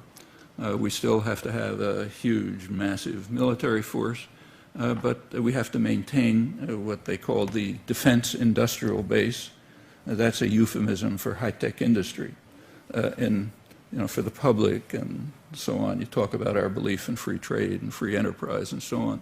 But anyone who knows anything about the U.S. economy knows it's based on the state, extensively on the state sector. High-tech industry is very largely within the state sector, and it's under a government, it's typically under a Pentagon cover as long as it's electronics based. And that's called the defense industrial base. So we have to maintain the huge public subsidy to high-tech industry called the defense industrial base. We have to have a massive military, but it has different targets. As they pointed out before this, we were aimed at a weapons-rich target, namely Russia. Now we're aiming at a target-rich region, namely the Third World. They don't have any weapons, but there are a lot of rich targets there. So that's what we need the major military forces for. In fact, that's pretty much what it was in the past too, but now it's openly conceded. We have to, with regard to the Middle East specifically, we have to maintain intervention forces directed at the Middle East. And then comes this interesting comment. We need the same intervention forces directed at the Middle East, where the problems that we faced could not have been laid at the Kremlin's door. Okay, so sorry folks, we've been lying to you for the last 50 years, claiming we're defending ourselves against the Russians. But now that the Russians aren't there, it turns out the problems couldn't have been laid at the Kremlin's door, which is correct. The problems were independent nationalism, and they continue to be so. But now it's said open and clear because the pretext is gone. We have to also be concerned now about what they call the technological sophistication of third world powers. It's a really overwhelming threat. It's kind of like Hillary Clinton a day or two ago saying that if Iran attacks Israel with nuclear weapons, we'll obliterate Iran.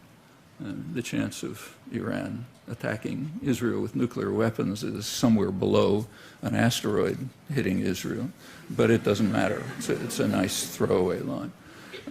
But that's the kind of threat we have to worry about. It's kind of like Ronald Reagan in 1985 strapping on his cowboy boots and declaring a state of national emergency because of the threat posed to the national security of the United States by the government of Nicaragua, which was only 2 days away from Harlingen, Texas.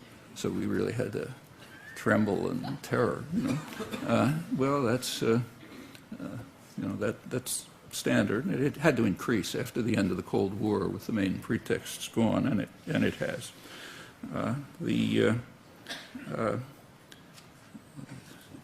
This is all consistent with a conception of aggression that has developed through the period and right up till today. It's very lively today. Aggression has a meaning, but that meaning doesn't apply to us. By U.S. leaders, aggression means resistance. So anyone who resists the United States is guilty of aggression. And that makes sense if we own the world, so any act of resistance is aggression against us. So when the U.S. invaded South Vietnam in the early 1960s under Kennedy, Kennedy said we're defending ourselves against what he called the assault from within. And the leading liberal light, Adlai Stevenson, described it as internal aggression. So internal aggression by South Vietnamese against us, and of course we're there by right because we own the world. And that continues right to the present. So I'll skip a lot of time because nothing much changed and come right up till today. So the big problem of the Middle East now, read the Washington Post a couple days ago, is the growing aggressiveness of Iran. That's what's causing the problems of the Middle East. Well, aggression has a meaning. It means sending your armed forces into the territory of some other state. When the latest case of Iranian aggression was a couple of centuries ago, unless we count Iranian aggression that was carried out under the Shah, which we approved of, the tyrant who we imposed, conquered a couple of Arab islands, but that was okay. But nevertheless, we have to defend ourselves against Iranian aggression in Iraq, in Lebanon, and in Gaza, where Iran is carrying out aggression, meaning people there are doing things we don't like, and Russia isn't around, so we'll blame it on Iran. That's aggression. There's a lot of discussion about aggression inside Iraq, carried out by the renegade cleric, Muqtada al-Sadr. If you read the press, you might get the idea that Muqtada's first name is renegade. It's hardly a phrase, a reference to him that doesn't talk about the renegade, Muqtada al-Sadr. Why is he a renegade? Well, he opposes the U.S. invasion of his country. Okay, that makes him a renegade, or a radical, obviously.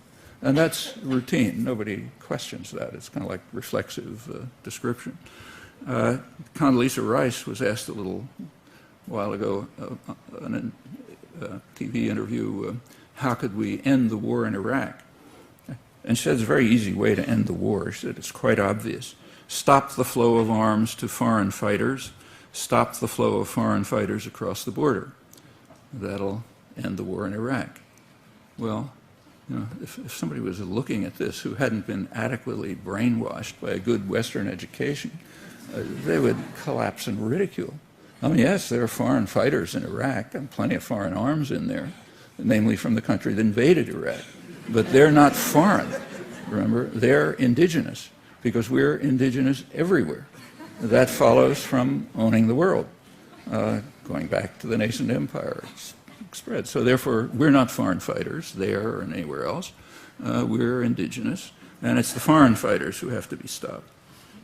And actually, the concept of aggression has expanded recently. There's a couple of, back in January, you may have seen, there was an important statement by 5 former NATO commanders, which was reported. The big issue was that they had said we have to base our military posture on possession of nuclear weapons. But it's nothing new. It's always been true. It was strongly advocated by the Clinton administration, but in much stronger terms, in fact.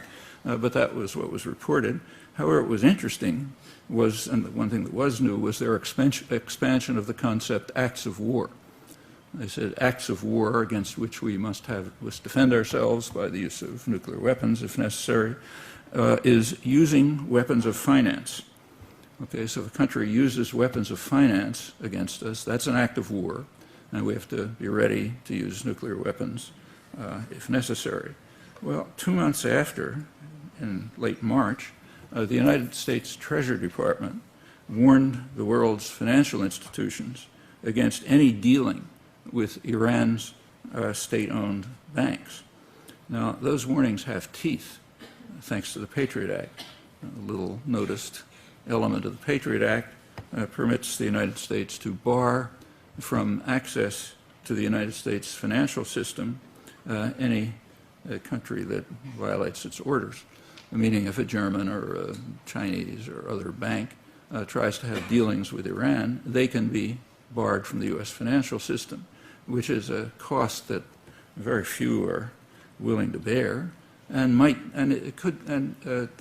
is in fact a declaration of war, and by the judgment of the 5 NATO commanders, an act of war against which Iran is entitled to respond any way it likes, perhaps with nuclear weapons or terror or whatever, according to these judgments. Now, you'll notice that there's a serious logical fallacy in what I've just been saying.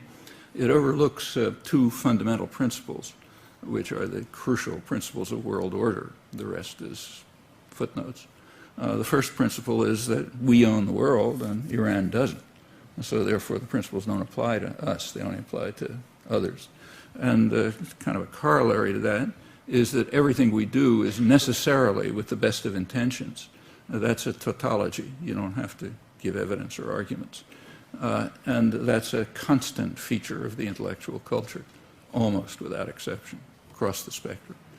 So for example, during the invasion of Vietnam, I hope I don't have to describe it to you, but it killed several million people, destroyed 3 countries. It's just a monstrous atrocity. And it was, if you look over there was vast discussion of it, mainstream discussion. But if you look closely, you'll find that there was never a principled critique of the war. That was not permissible. The typical, just to keep to the kind of left critical end, and the rest gets worse. At the end of the war, Anthony Lewis of the New York Times wrapped it up. He said, speaking from the left liberal extreme, that the United States entered the war with blundering efforts to do good. Notice, efforts to do good is a tautology. We did it, so therefore it's efforts to do good. So it's not saying anything. Blundering, because it didn't work as well as they wanted, at least. Worked pretty well, but not as well as they wanted. So we started with blundering efforts to do good, but by 1969, it was clear that we could not establish democracy in South Vietnam at a cost acceptable to ourselves. Well, established democracy in South Vietnam is on a par with some Soviet commissar saying that Stalin was trying to establish democracy in Eastern Europe. But that doesn't matter. It's us, so we were doing. But the problem with it was the cost to us. Okay, so that meant we had to sort of start pulling out. Well, that's the critique at the very left end. Take one more example. The leading American liberal historian, maybe the most famous historian of his generation, Arthur Schlesinger, who was at first a superhawk, like the whole Kennedy administration was. No alternative to victory in their invasion of South Vietnam, which is what it was. But by the late 60s, he was having second thoughts, and he wrote a book expressing them. And he said that, we all pray that the hawks will be correct in hoping that the surge of the day, a big influx of troops, will be successful. And if they are, we will be praising the wisdom and statesmanship of the American government in winning the war, and he was aware of what it was. He said, leaving a land of wreck and ruin with its institutions destroyed may never recover. But we'll nevertheless be praising the wisdom and the statesmanship of the American government, and we pray that they're right, the hawks. But he said they probably aren't right. It's probably going to be too costly for us. No question about the cost to the Vietnamese, I mean, a land of wreck and ruin. So therefore, maybe we ought to rethink it. Well, that's the criticism at the critical end of the spectrum, the dovish critical end. Then from there on over to the jingoist end of the spectrum, you have a kind of a debate. Could we have won with more force, or was it a lost cause anyway, and so on. It's rather striking that the population is out of this. So in 1969, the year that Lewis pointed to, 70% of the population thought that the war was fundamentally wrong and immoral, not a mistake. Try to find anything in the literature of educated sectors that says it was anything but a mistake, that it was fundamentally wrong and immoral. That's not unusual. Internally, the government was aware of this. One of the things that is not taught but should be read, because it's very illuminating, is the final part of the Pentagon Papers. Pentagon Papers are not declassified archives, they're stolen archives, so we know a better idea what they were thinking. The Pentagon Papers end in 1968, right after the Tet Offensive in January 1968, which convinced the business world that this is going to cost us too much, we better start winding it down.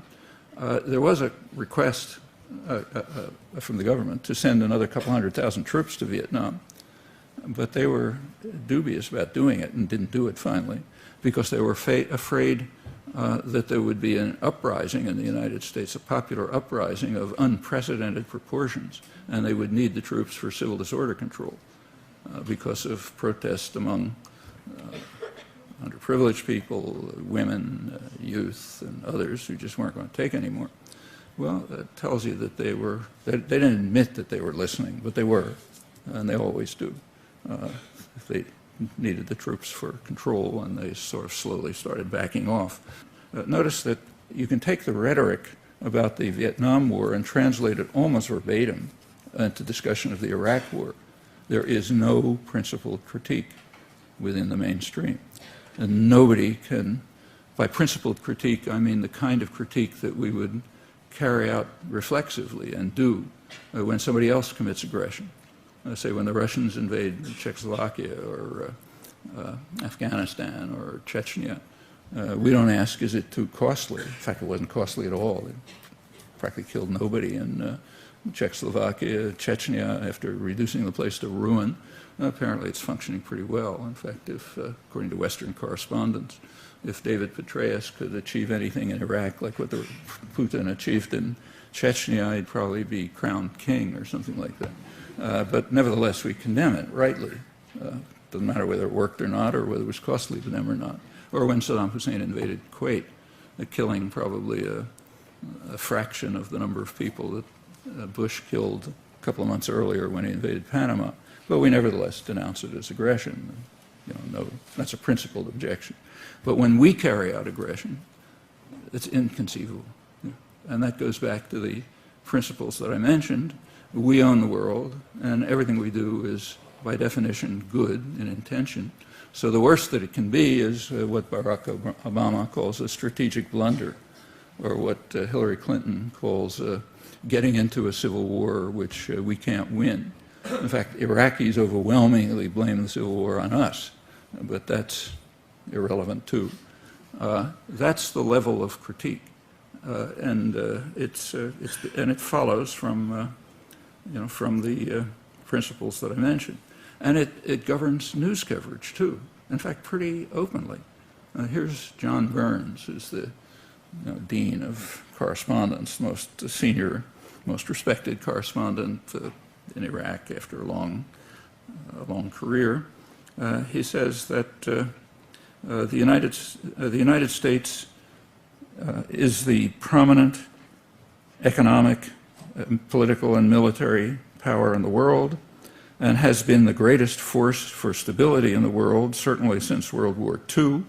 It would be a dark day if the outcome in Iraq were to destroy the credibility of American power, to destroy America's willingness to use its power in the world to achieve good, to fight back against totalitarianism, authoritarianism, gross human rights abuses. Okay, in other words, that's the framework of reporting. Reporting must be cheering for the home team.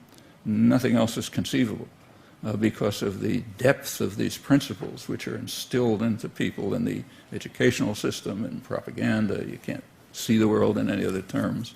So it's neutral, objective reporting to say we're cheering for the home team. And it's quite open. It's interesting that he said it so clearly, but he says that's particularly true, he says, in the Middle East. Notice it makes not the slightest difference what the people of the world or the Middle East think. That's not relevant. Or for that matter, what the people in the United States think. So the The Vietnam War was benign efforts to do good, which were too costly to us, even when 70% of the population said that's fundamentally wrong and immoral, not a mistake. Population here is as irrelevant as the population in the rest of the world, unless you're frightened of them, and you have to keep your troops here for civil disorder control. What do people think? Well, what people think we know from international polls that are regularly taken. They think that the United States is the most frightening, dangerous country in the world. Not John Burns' line. What about and there's overwhelming opposition to U.S. force, just almost everywhere. It's also true of the Middle East, and there's nothing new about it. So our current George Bush, after 9/11, asked why do they hate us, and went on, they hate our freedoms, and so on. You remember that. What the press should have reported is that he was just repeating a question that President Eisenhower asked in 1958. Eisenhower asked his staff, why is there a campaign of hatred against us among the people of the Middle East? And the National Security Council, the highest planning agency, had provided an answer. He said the people in the Middle East, their perception is that the United States supports brutal tyrannies, blocks democracy and development, and does so because we want control of their oil. And then they went on to say, yeah, perception's more or less correct, and that's the way it ought to be. So therefore, there's a campaign of hatred against us. And so it continues. After 9/11, the Wall Street Journal, to its credit, conducted some polls in the Middle East. They didn't care about the general population, what's demeaningly called the Arab street. They polled what they called moneyed Muslims, bankers, managers of multinational corporations, kind of guys we like. And they found pretty much the same thing as 1958.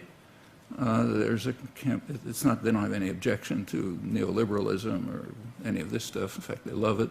But they condemn the United States for supporting harsh, tyrannical regimes, which it does, and opposing democracy and development, which it does, because we want to control their energy resources. By 2001, they had other objections, namely Israel's U.S.-backed vicious repression and dispossession of Palestinians, which is ongoing, and also the sanctions against Iraq. The sanctions against Iraq didn't get much play here because we don't pay attention to our crimes. That's crucial. That's part of the principle that everything we do is good. But they do pay attention. In fact, we know a lot about them, or we can if we want to. There were two directors of the Oil for Food program, supposedly the humanitarian part of the sanctions. Both of them resigned because they regarded the sanctions as genocidal, carrying out a huge massacre of the population. The Clinton administration would not permit them to transmit their information to the Security Council, which was technically responsible. And the media agree. The spokesman for the State Department, James Burns, said that, referred to Hans von Sponeck, the second of them, as, he said, this man in Baghdad is paid to work, not to talk. And the press agrees and scholarship agrees, so they're suppressed. They knew more about Iraq than any other Westerner. They had hundreds of observers running around the country sending back reports. But you can do a Google search and find out how often they were allowed to speak in the United States in the run-up to the war, or for that matter, since. Von Sponeck, who's a very distinguished international diplomat, wrote a book about it about 2 years ago called A Different Kind of War. I don't think there's a reference to it in the United States, let alone a review. We do not want to publicize our genocidal actions. But people in the Middle East noticed and didn't like it, and that increased the campaign of hatred among the moneyed Muslims, our friends there. Don't have to think about the others. But it doesn't matter what they think. The same is true of the invasion of Iraq. Iraqis regard it as worse than the Mongol invasions. It's the great successes. Iraq may never recover. I mean, the great success story of Petraeus is to establish warlord armies, which will probably tear the country up in the future, and also to turn, say, Baghdad, it's true that violence in Baghdad has declined, partly because there are fewer people to kill. You know, there's been massive ethnic cleansing, and that's been accelerated by the Petraeus strategy of building essentially walled communities. So a comment by Nir Rosen, who's one of the 2 or 3 journalists who actually reports seriously from Iraq. He speaks Arabic fluently, and he looks Arab, so he can get around easily. He travels all over, not with armed guards and, you know, Abrams tanks and so on. He says, talking about Baghdad recently, he says, looming over the homes in the district he's looking at are 12-foot high walls built by the Americans to confine people to their own neighborhood, emptied and destroyed by civil war, which the U.S. fomented, walled off by the surge. Sections of the city feel more like a desolate, post-apocalyptic maze of concrete tunnels than a living, inhabited neighborhood. They're controlled by separation walls and, in fact, by the increasing use of air power, but a little quieter, so therefore the critics, having no principled criticism, don't talk about it much. Well, what does the public think about all these things? Well, we know about Iraq. The public wants to get out, but they're irrelevant. What about Iran? The next major crisis looming, which will make Iraq look like a tea party if they go through with it. There are opinions about this. There's the opinion of American elites, which you can read, say, in the New York Times or Washington Post or liberal journals and so on. They'll tell you that Iran is defying the world by enriching uranium. Well, exactly who is the world? Okay, well, we can find out. There is an organization called G77, 130 countries, includes the vast majority of the people of the world. They vigorously support Iran's right to all the rights guaranteed by the Non-Proliferation Treaty, including enriching uranium for nuclear power. So they're not part of the world, okay? Now, what about the American population? An overwhelming majority of the American population agrees with G77, namely that Iran should have the right to produce nuclear energy, but not nuclear weapons. So the American population is not part of the world. So non-aligned countries are not part of the world. You know, American population is not part of the world. Obviously, Iranians are not part of the world. So who's left? Well, the world consists of people who follow Washington's orders. You can't say it includes the United States, because the overwhelming majority of Americans are not part of the world. They oppose this, just as on many other issues. And that goes on without comment, you know, correctly if we're cheerleaders for the home team. And that's the framework for discussion.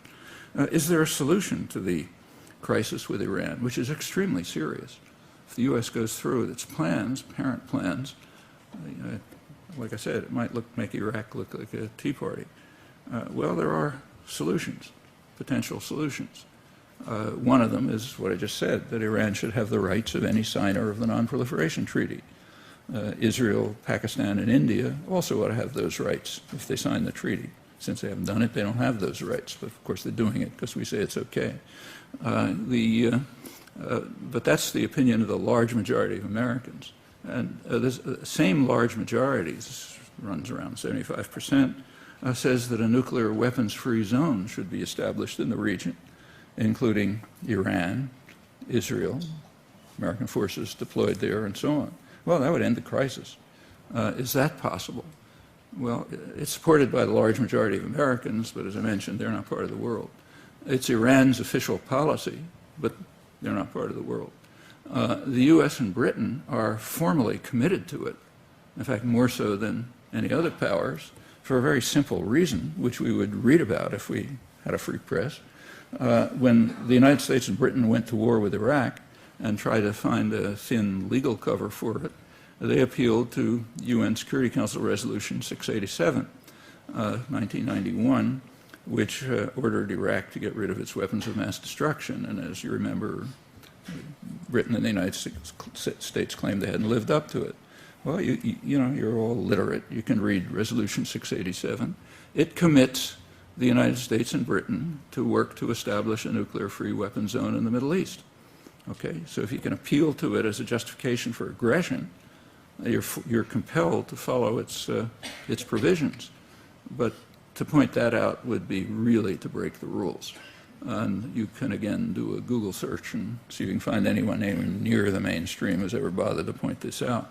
Another way to move towards a solution would be to end the threats against Iran. The threats, if anyone cares, are a violation of the UN Charter, but for outlaw states, that's irrelevant. Again, the large majority of the American population thinks we should end the threats and move to normal diplomatic relations with Iran. Well, if these steps were taken, the crisis would essentially be over. So we can ask, who's defying the world? If the world includes its people, including the American people. And the answer is very simple and straightforward.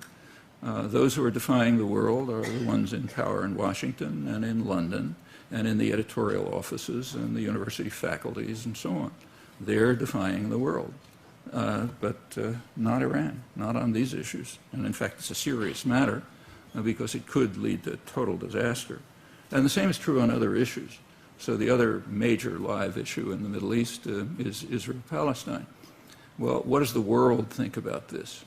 There is an international consensus supported by about 2/3 of the American population, supported by former non-aligned countries, supported by the Arab world, formally at least supported by Europe, obviously Latin America. In fact, everyone. Iran supports it, Hamas supports it. It's for a two-state settlement on the international borders meaning pre-June 67 borders with minor modifications. Who opposes that? Well, for the last 30 years, the United States has opposed it, and it continues to oppose it. And Israel, of course, opposes it, though if the U.S. would support it, Israel would necessarily go along. So the problem is right in Washington. This begins in 1976, when the U.S. vetoed the first Security Council resolution calling for a settlement in these terms. It was introduced by the Arab states, backed by the PLO. Actually, it even goes back earlier to 1971, when President Sadat of Egypt offered Israel a full peace treaty in return for withdrawal from occupied territories. What he cared about was withdrawal from the Sinai, where Israel was kicking out thousands of peasants and settling. Israel, he didn't say anything about the Palestinians. They were not an issue at the time. Israel recognized it as a genuine peace offer and decided to reject it. They made a fateful decision, preferring expansion to security. Peace treaty with Israel would have ended security problems. Egypt would have ended security problems. The important question is what would happen in the United States. The Godfather. Well, Kissinger managed, there was a battle a bureaucratic internal battle in the United States. Kissinger won. And the U.S. followed his policy, which he called stalemate, meaning no negotiations, just force. Okay? That set the stage for the 1973 war and on to a whole list of horrors since. And up till today, the United States and Israel have been leading the rejectionist camp. By now, they are the rejectionist camp, not the U.S. population, but the government. So who's defying the world on this issue? Is there a possible settlement? Sure there is, but it resides here. In fact, on issue after issue, the major problems happen to be right here, which is a very optimistic conclusion because it means that we can do something about it. It's here that we can have an influence, not elsewhere. Brazilian ethanol is made from sugar. It's much more efficient and it's much cheaper. And in order to keep the ethanol industry functioning here, the government has to, first of all, provide huge subsidies to agribusiness and also to impose a huge tariff to prevent much cheaper and more efficient Brazilian ethanol from getting into the country. The technical term for that is free trade. Okay, but if it's it's a big gift to agribusiness. It takes plenty of land away from crop production. That means that there's a shortage of corn, but also a lot of other things. If land is shifted to corn production, inefficient corn production for ethanol, it's not being used for soybeans and peas and so on. So that gets reduced. Same happening in the third world. Third world countries that are, say, producing soybeans may shift to using crops that will be bought up by the rich for ethanol. And that's happening too. So it spirals, and yes, it's one of the factors leading to a very serious food crisis. Just how much of a factor that is pretty hard to estimate. So the drought in Australia is also a big contributory factor. But, you know, all of that's kind of irrelevant. We can't do anything about the drought in Australia. The one factor we can do something about is the use of cropland for fuel. And ethanol is not particularly efficient from the point of view of pollution or energy inputs and so on and so forth. So all across the board, it was, I think, a disaster, and it was understood to be, anyone who thought about it from the beginning, and it ought to be terminated. If anybody wants to use ethanol, they should break down the protectionist barriers and the subsidies to agribusiness and use Brazilian ethanol. It's causing, all of this is part of a whole system of undermining third world farmers. So one of the big effects of NAFTA is, intended effects, is to drive Mexican peasants off the land. Mexican peasants cannot compete with highly subsidized U.S. agribusiness. It's kind of obvious. So slowly being driven off the land. It's going to get worse now that Mexico has been forced to eliminate all tariffs. And they fled into the cities. They lower wages, which is very good for U.S. manufacturers who are exporting production there. And then they try to flee across the border. So we build walls. You know? I mean, these things are all interconnected. Same with Haiti. One of the things that American cheerleaders are supposed to cheer the government about is that Clinton sent the Marines to put an end to terror in Haiti in 1995. That part is true, but there's a little more. The elected government, the Aristide government, first elected government in Haiti, was a populist independent government led by what we call a radical priest, meaning liberation theologist concerned about the poor. It was overthrown a couple of months later by a military coup, as anticipated. The U.S. had done everything possible to try to undercut it in those few months. The U.S. immediately turned to supporting the military coup, violating the Organization of American States embargo. That was under Bush 1. Under Clinton, the violations increased.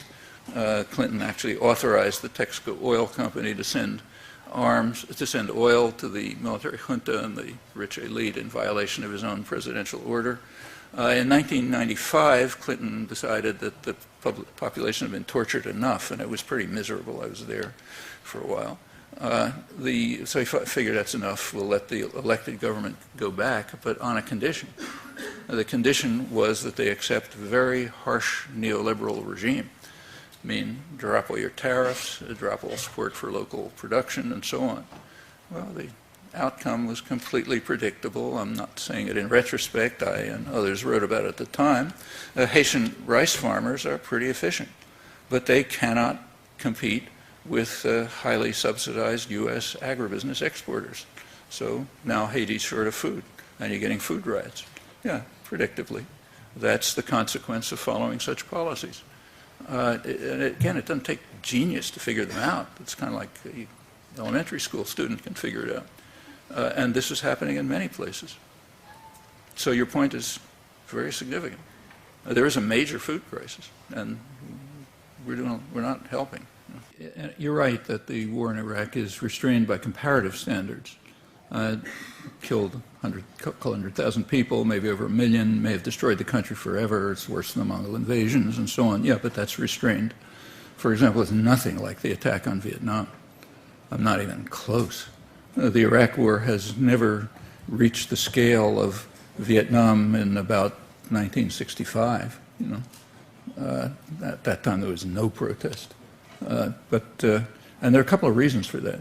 One reason is that the American population is much more strongly opposed to aggression than it was in the 1960s. That's part of the civilizing effect of the activism in the 60s. It had a big effect on the population, on all kind of things. Support for civil rights, for women's rights, the environmental movement, you know, all the kinds of things I was quoting about the American Indians.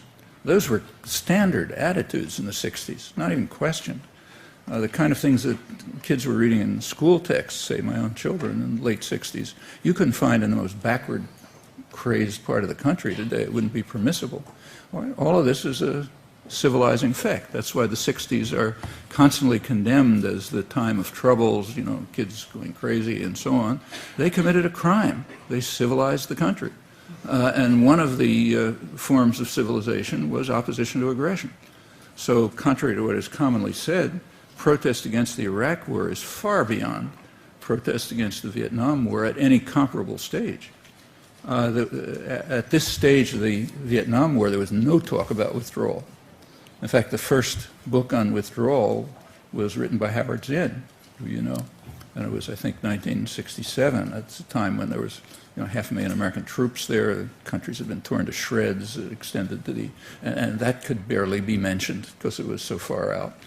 Actually, he asked me to write a review of it, which I did in Ramparts, because nobody would mention it. Well, now, at a much lower stage of aggression in Iraq, everyone has to say something about withdrawal. Maybe they don't mean it, but they have to say something. That's a big change. So one reason why it's restrained by comparative standards is there's just way more opposition. I mean, after all, the Iraq War is the first war in the history of Western imperialism that was massively protested before it was officially inaugurated. And that's never happened before, not that I can think of. So that's one factor. But there's another more important factor. Vietnam didn't matter much to the United States.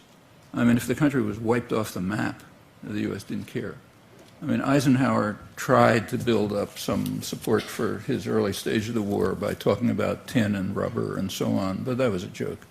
I mean, Vietnam had no resources of significance to the United States. The concern about Vietnam was what I mentioned, the virus infection theory.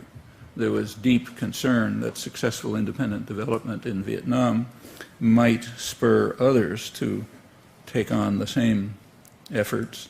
The rot might spread to Thailand, maybe to Indonesia, maybe even to Japan, which was called the super domino by John Dower, a leading Japan historian. Japan might have to accommodate to an independent Southeast Asia. That would have meant the United States had lost the Pacific War, which they weren't prepared to do in 1950. So there was a concern about Vietnam, but it had nothing to do with its resources. And in fact, the concern was overcome just by wiping the place out. So the U.S. basically won the war in the 1970s. Didn't achieve its maximal objectives, but it did satisfy its basic war aims. You can't destroy Iraq. It's far too valuable. I mean, Iraq has probably the second largest energy resources in the world. They're very cheap and easily available. It's not like Alberta tar sands. You stick a pipe in the sand and the oil gushes out. And it's right at the heart of the major energy producing section of the world. That's a valuable asset, not like Vietnam. So yes, there's got to be a limit on the destructiveness. You can't destroy an asset that you want to maintain. And the U.S. does want to maintain it. Today it happens that I just took a look at the morning newspaper. The Christian Science Monitor has a front page article on the opening of what's called the U.S. Embassy in Baghdad. I mean, the embassy is not like any embassy in the world. It's the size of the Vatican. It has 21 buildings. It's an entirely self-contained city inside the inside the protected area of Baghdad. I mean, they're not building that in order to tear it down.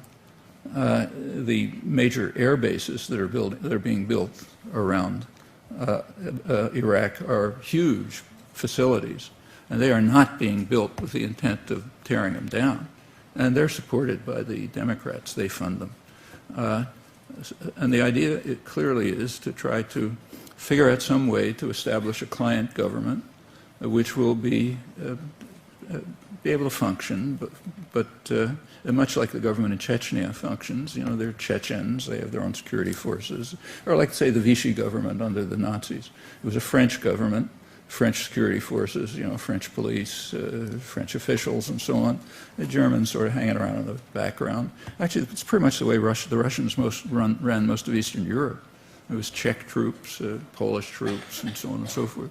So try to set up something like that, the traditional imperial structure, but making sure that it's a base for U.S. power and that the U.S. controls it.